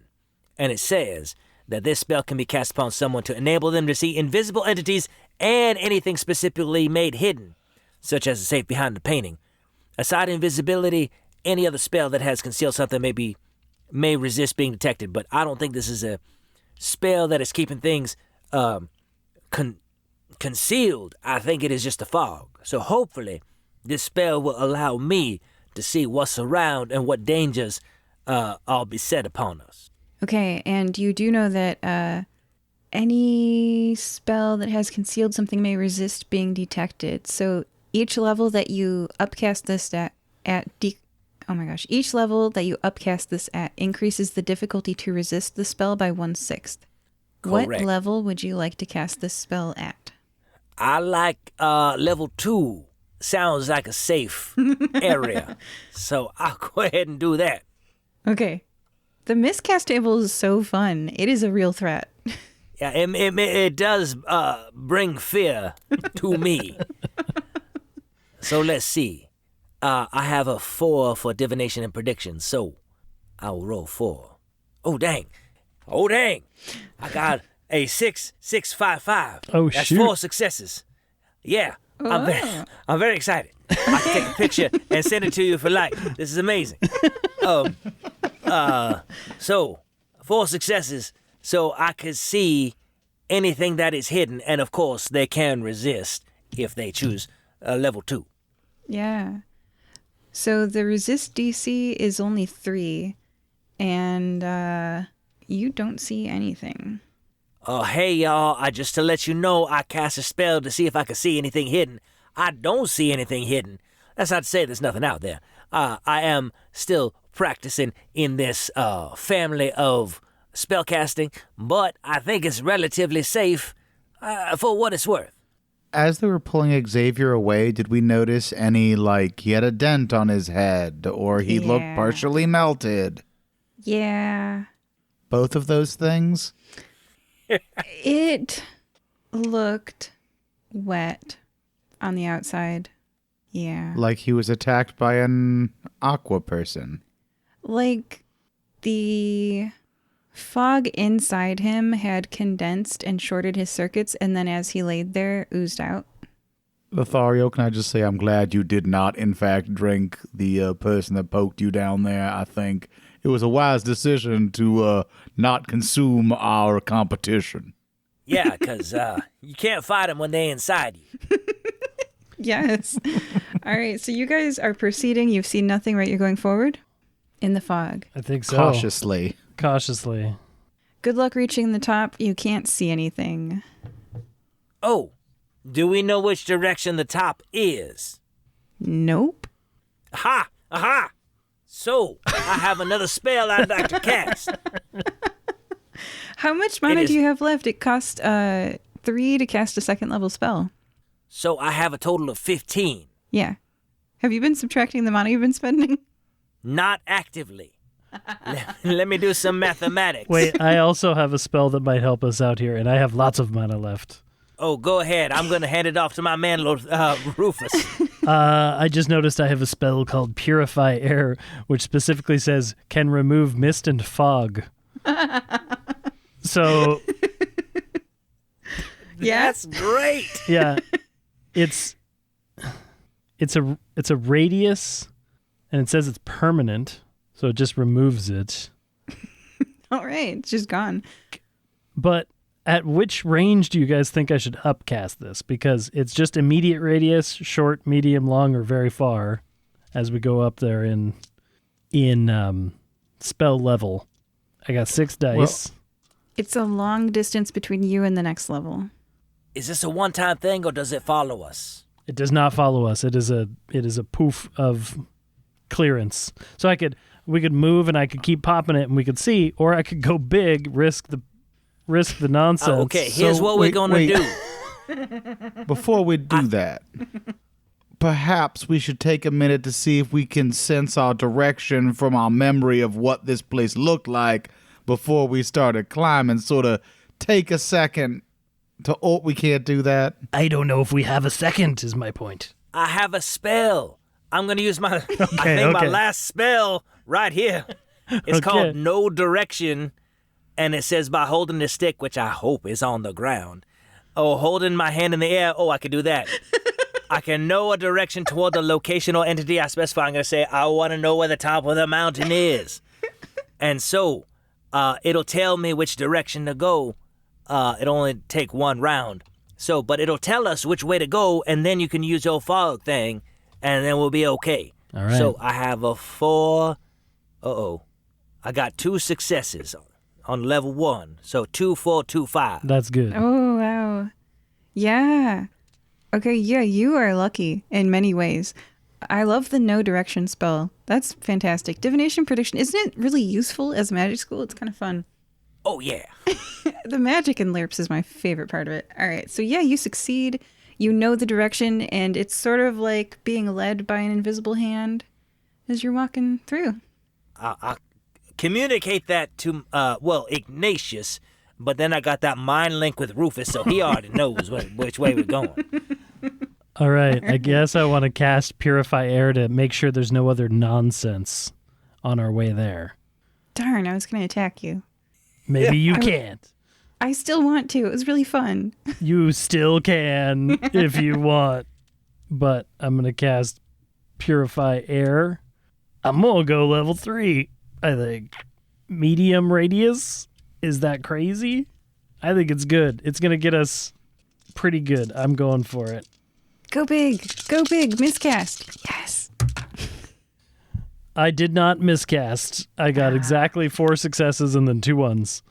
I got very close, though. I got very close. Tell us what happens. So a medium distance is that range. I just whip up that salty air from our steam bubble before, and it blasts out a space that you can determine whatever medium radius would get us towards the direction. Maybe, we're at the end of it, and I'm doing a bubble towards where Lothario pointed. If you've ever held up polarized sunglasses to a pond full of fish, there's a fish here. There's a person here. They're facing you. It's a clear person you don't recognize made out of water. Their water is shaped like a tricorn hat, a thick wool outer coat, and breeches. You had been on a path to walk right past them. They're very close to you. Their arm is raised in a slashing motion. The moment that you see them, they lower their arm and attack, and I'm going to roll randomly. That was Rufus, and it was random. Unfortunate. Yeah. That is bad. But they miss slightly. I'm going to do a much lower damage, only 3 damage. And what happens is their arm moves, and across your arm, not chest, no organ damage, just bicep damage, as a bruise rises to the surface of your skin as the water inside you is damaged. Your muscle takes damage. Your skin is unbroken. All right. I took the damage. I'm not doing great, friends, but I don't know whose turn it is. Who is the closest to you? I guess you're all really close together, so we'll go Ignatius Lothario to mix it up. Okay. I may as well cast my other spell. I guess I got 3 of them, so I'm going to cast one of my other spells. Invocation of Seduce Humanoid. Okay. This is from the random thing, right? Yes. 7th I didn't Sanctum. just pull that out of thin air. I wasn't like, Nice. yeah, that water guy's really got me going. But you are now. It could be a water lady, so let's not jump to conclusions. I was going to make such a bad joke.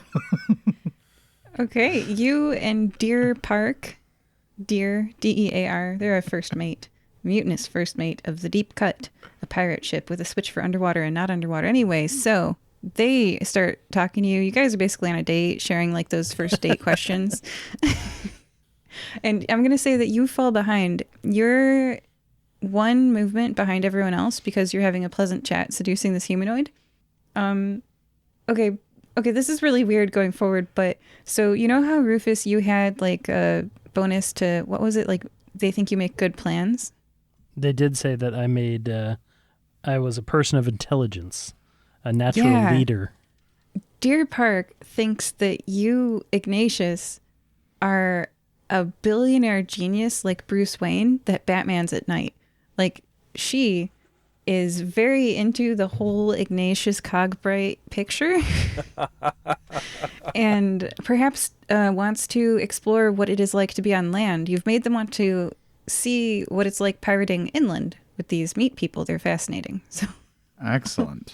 yeah, the mutinous first mate becomes a potential adventurer, new playable character for next season. There you go. Until the spell wears off. Does it wear off? It didn't I would like say. to give Ignatius a thumbs up. Like, yeah, I see your game, player.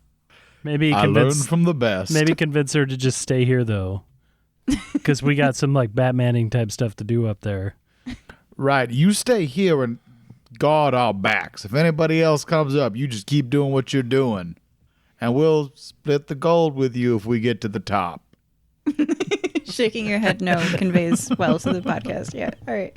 Oh, man. All right. I'm going to give you the Deer Park stats later, but basically, you know how Thwabin had 50 HP? Uh-huh. Oh, man. Deer Park stats are so cool.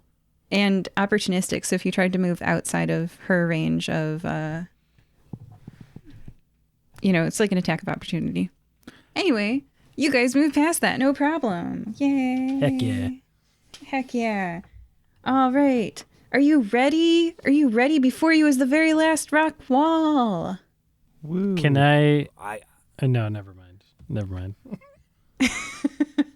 Emerging from above the clouds are a very beaten up pirate.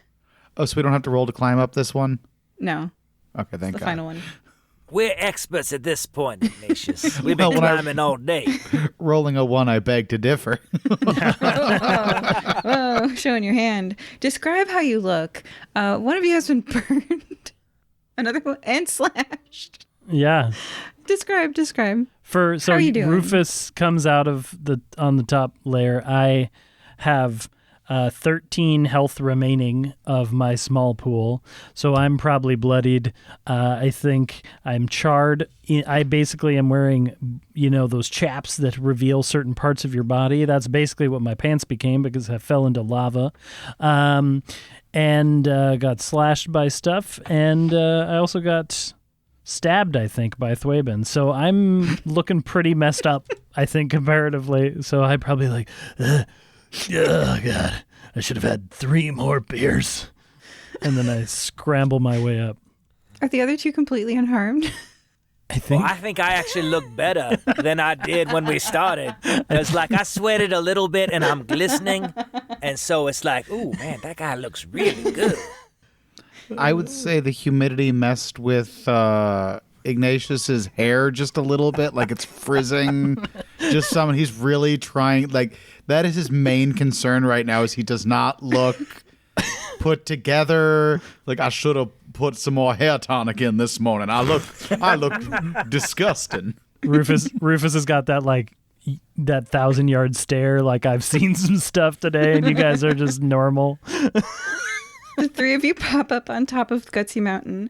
The wall of light roars past Deer Park made of water, climbs up the rock wall, and stops before this final flat top. It doesn't appear that anyone else made it up to the top with you. You turn and look, and indeed, above the fog, you see stands a cheering crowd. They've seen everything with their illusion screens. You've been watched this whole time. You've been cheered for. You're atop this mountain. And standing with you is a fey man in a green suit. Oh, wait a minute. I think I recognize this fool. Mr. Greenleaf, I presume? Lothario Bushaki. I assume that because you know my name and said it properly, that I am correct in assuming you are Mr. Greenleaf. What the heck are you doing up here on the top of this mountain? Giving the audience what they want. Me. Nobody wants you. That is... And I just start laughing maniacally. No way. Well, you've made it very far, but it's time for you to concede. Concede on the cusp of our victory, and I point to Rufus first, but since he looks like he's in shambles, I'll quickly move my hand to Ignatius, because he looks like he's on the precipice of victory. And Ignatius kind of pats himself down and quick draws and shoots Mr. Greenleaf. Yeah. Quick draw. Yeah. Okay. So we are going to enter combat. I'd like you guys to state your combat order. I I would think say Ignatius is going first since I've quick drawn on him. I feel like I'm Yeah. going last in this description. I think second, but with a pregnant pause after first. Like, oh, I'm surprised that bullet is coming out of that gun.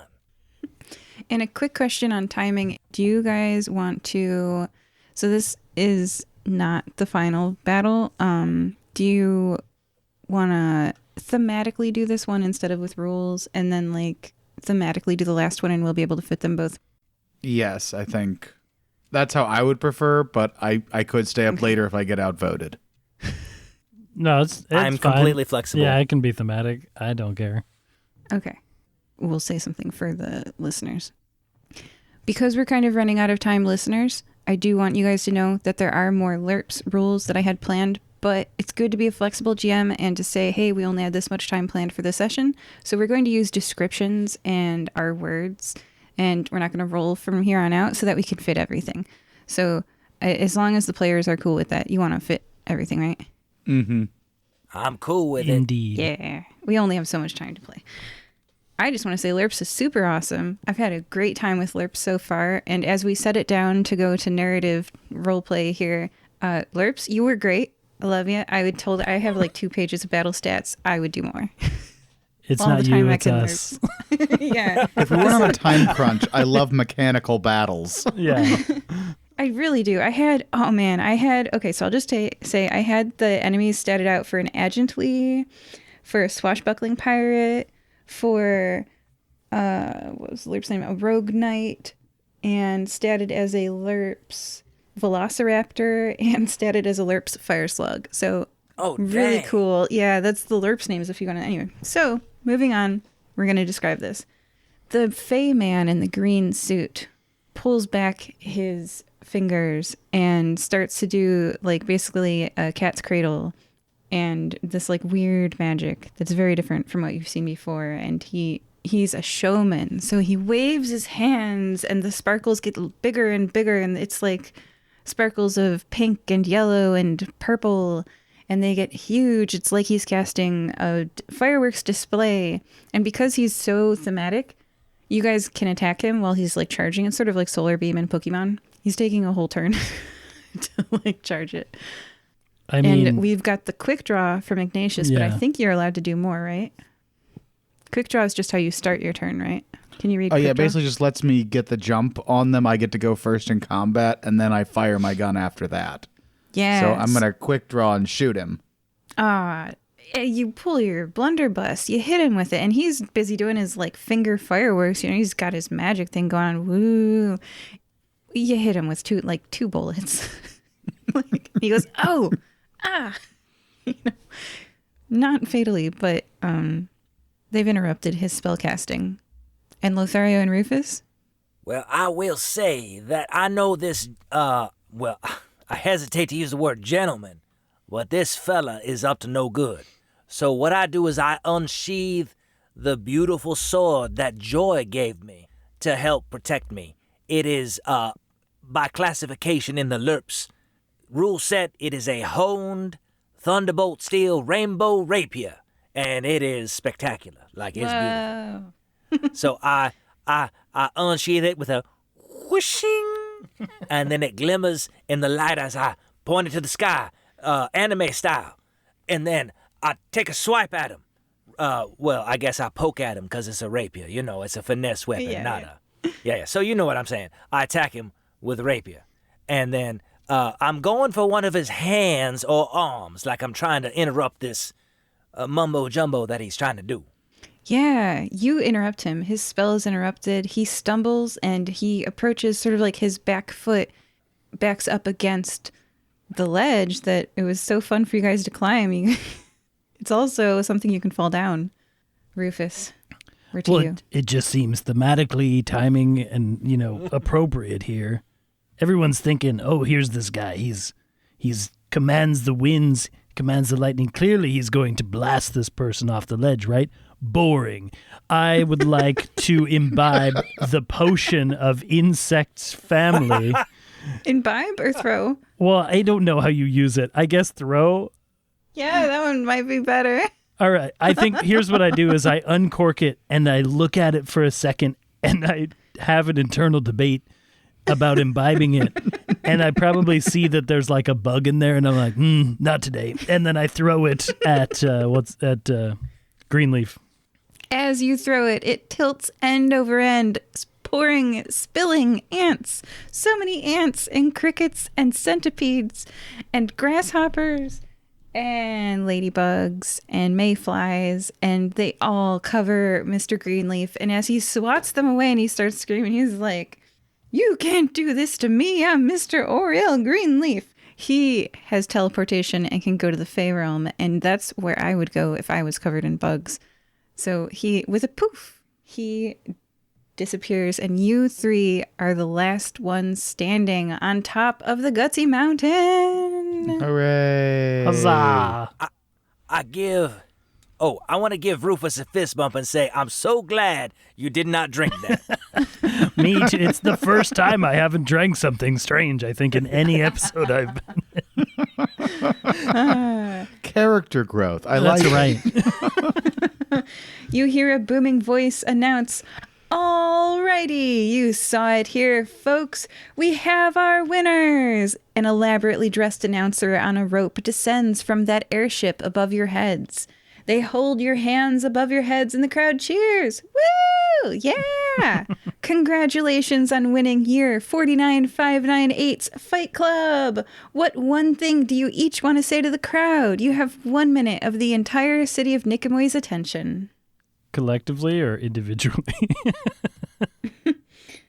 Individually. Okay. And I skipped the part where you guys probably agreed to split the gold, right? You Oh, yeah. already agreed on that before we did the thing. We did it, yeah. Yeah, you did that. Okay. Ignatius, when it realizes it's all of us, lays down on the ground to let them have the money. Aw, that's nice. He doesn't need it. Technically higher. Yeah. Oh, wait, but then I don't get my minute to say anything, so never mind. I Yeah, don't you lay gotta say down. your I want to You say made the something. agreement. Go for It's it. all good. Yeah, you can give it to us later. That's Yeah. fine. I don't want you to feel bad about that. Yeah. So for my minute, Ignatius steps up and says, "Eastinghouse Company, bring a little magic to your mayhem. Now under new management of myself, Ignatius Cogbright. Come down and check out our new array of weaponry and defensive magic. We forge weapons for when words won't do the trick." The crowd goes wild. You have increased your sales for the next quarter, at least, by 600%. Nice. You want it or me? You want it, Lothario? Or are you thinking? I'm still thinking. I'm going to say something, but I need to formulate it. It's cogitating right now. All right. I cough up just a little bit of blood and ale, and I stand up and I say, "I'm not really good at this sort of thing, because normally you don't really want to like be known as a pirate. But I'm not a pirate anymore. Entirely. I'm a fire-breathing kitten, and by golly, they are some of the craziest, most fun people I've ever hung out with. And all I have to say is," and I wait for a pause, and I'm going to cast a spell called Voice on the Winds, so that my voice carries around the stadium like the wave at a football game. And I say, "How does a pirate prefer to communicate?" And I start feeding the answer to everyone, and it says, "Eye to eye," and that's it. And I leave it all on a really terrible pirate joke that probably no one laughs at. And I lift up my eye patch and give everyone a wink with the really gross, bad eye. That's Ew. All right, so I step forward and I say, "Hello, everybody. My name is Lothario Bushaki, and I am traditionally a bard. But what I'm going to do is I'm going to try to rap, which is like poetry, but with a beat. So here we go. My name is Lothario, the impresario. Let me introduce y'all to this scenario. My music's mysterious. I'm being serious. Listen close to my rhymes and you'll become delirious. And now for the real crew. I mean these two. They rinse suckers out the way like high-end shampoo. Here's my man Rufus. He ain't superfluous. He's the baddest man on the high seas, and you should treat him thus. And there's Ignatious, very loquacious, climbing to the very top, 'cause he's tenacious. I seek out beauty. Rufus likes booty. Ignatious invents the future, 'cause that's his duty. We are here representing our guild. The name's Fire-Breathing Kittens, and we are so thrilled to demonstrate to y'all just how we are skilled. Do you have a monster that you need killed? Or a fracas with some others that you want to have chilled? Just look us up if you need that position filled. That's about all the rhyming I can do. So in conclusion, I want to say thank you. Oh my god. That was great. That was beautiful. Wow. I technically have more after this, but I just want to end on that. But that was the best thing. And then we got this little bit extra because, got to get Rufus a boat. But oh man, dang, that was really good. Okay, I'll make the next bit short. Okay, the crowd goes wild. Woo! Fire-Breathing Kittens gets a whole wave of new members. Lothario is responsible for season 2024. And Hal hates you. Let's zoom out a little. The amplified volume of the words of your speech echoes through every corner of the arena in a wave. Woo, yeah. People cheer incredibly loudly, they hug, they raise their hands at either the crag itself or the nearby illusion screens and clap. It's a great moment, and you savor it. Happy to have seen such a great game, everyone begins to file out in an organized way, standing up from their chairs, clumping together where walkways meet. Let's zoom out from the crowds, then zoom back in, on that floating walkway basically made out of C4 between the arena and the city of Nicomoy. There's something black in the water. Not a shark fin. A piece of cloth. On a vertical pole of wood. It's a pirate flag, rising from the depths of the ocean, seawater pouring from its deck. This pirate ship has got to be at least 100 feet long. 2 masts, 3 sails on each mast, and additional sails. That deck has got to be 25 meters. It's a beauty. And its beautiful cannons point to the walkway. Boom! A cannonball. You didn't realize it was Chekhov's cannonball. I figured that was foreshadowing. Water sphere flies towards the walkway. The solid light making up the walkway fragments like normal concrete, plus C4 as the cannonball blasts it, and each of the fragments explode. People scream. Even where you are, far at the top of the gutsy mountain, you can hear the booms and screams. You guys thought you were done, but you're not. Well, gentlemen, looks like our work has just begun. So And I wish we wouldn't have... Oh, wait, go ahead. I wish we wouldn't have climbed all the way to the top of this mountain just to go all the way down to the bottom. But we'll figure it out. We still got some gold coming our way. Yes, Rufus. Don't worry about it. And I tackle them off the mountain and turn them into air. Yay. I would just like to say I am disappointed in the Civil Defense Force of Nicomoy for once again letting an enemy attack the city itself. I mean, business is good. Am I right, Ignatius? That helps us in a way. I wish it just wasn't like, hey, we just cleaned this place up. Would you mind cleaning up after yourself for a while? You're all standing on the very explosive walkway, and you hear the pirate ship captain say, "Remember, crew, we took a solemn oath to each other not to abscond or conceal the least thing we find amongst the prey. If afterwards anyone is found unfaithful who has contravened the said oath, immediately will be separated and turned out of our society. For the deep cut!"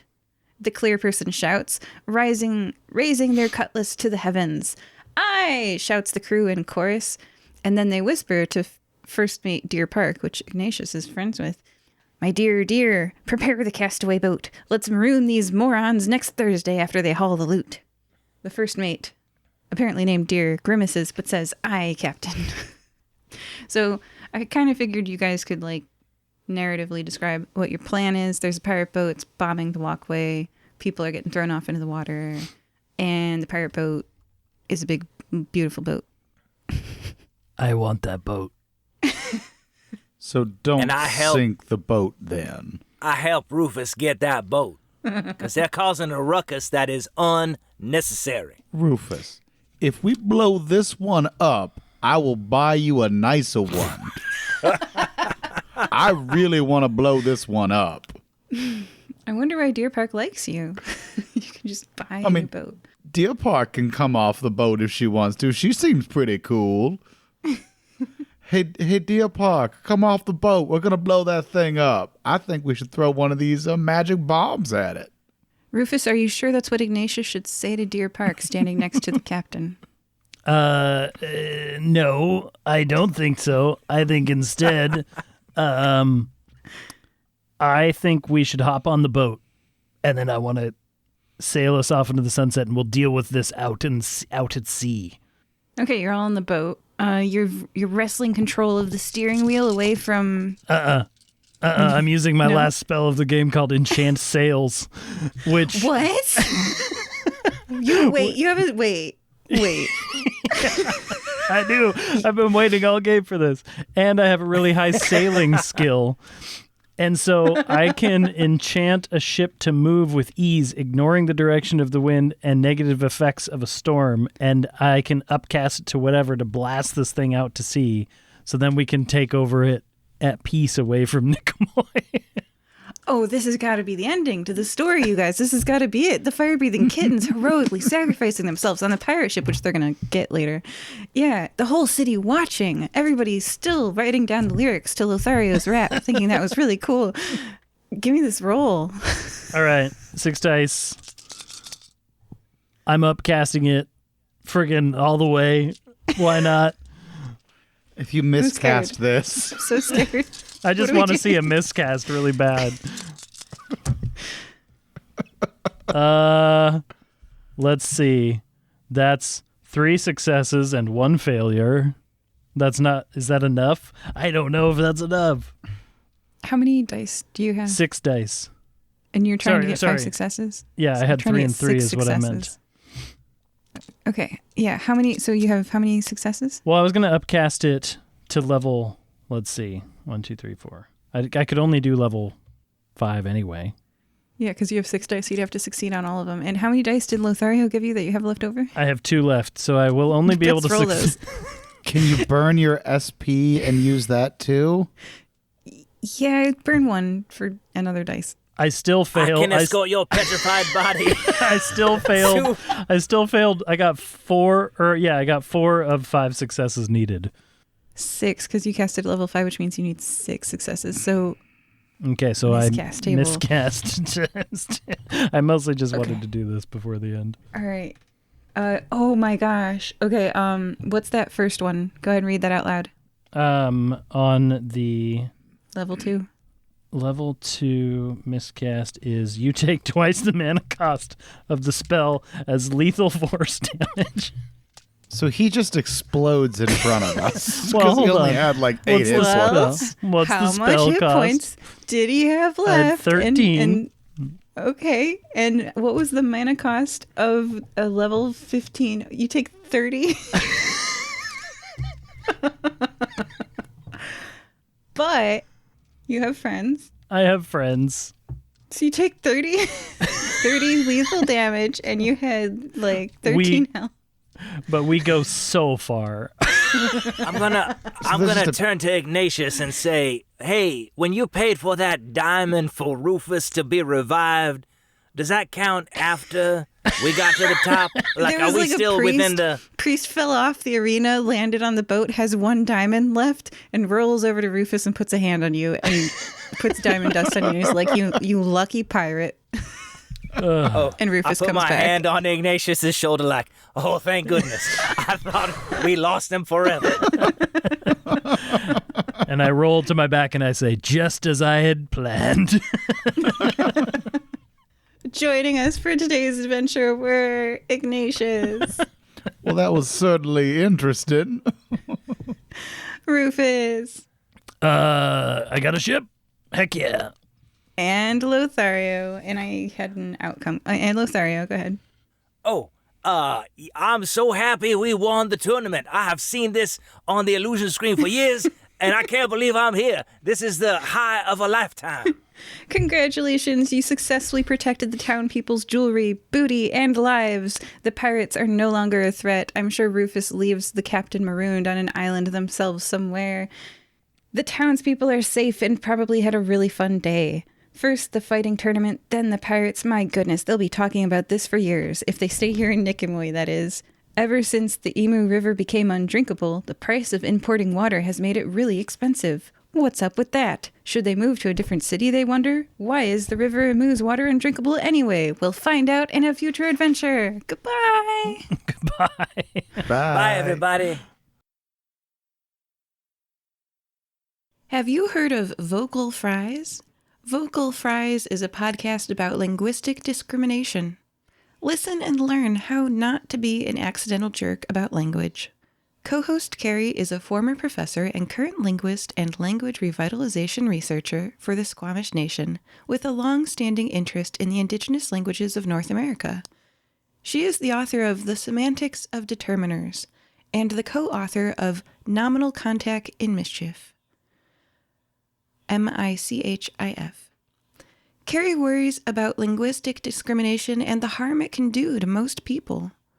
She started the Vocal Fries podcast with Megan to convince everyone that linguistic discrimination is just bigotry in a slightly more socially acceptable form.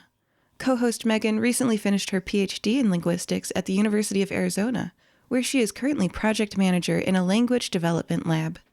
Check out Vocal Fries, a podcast.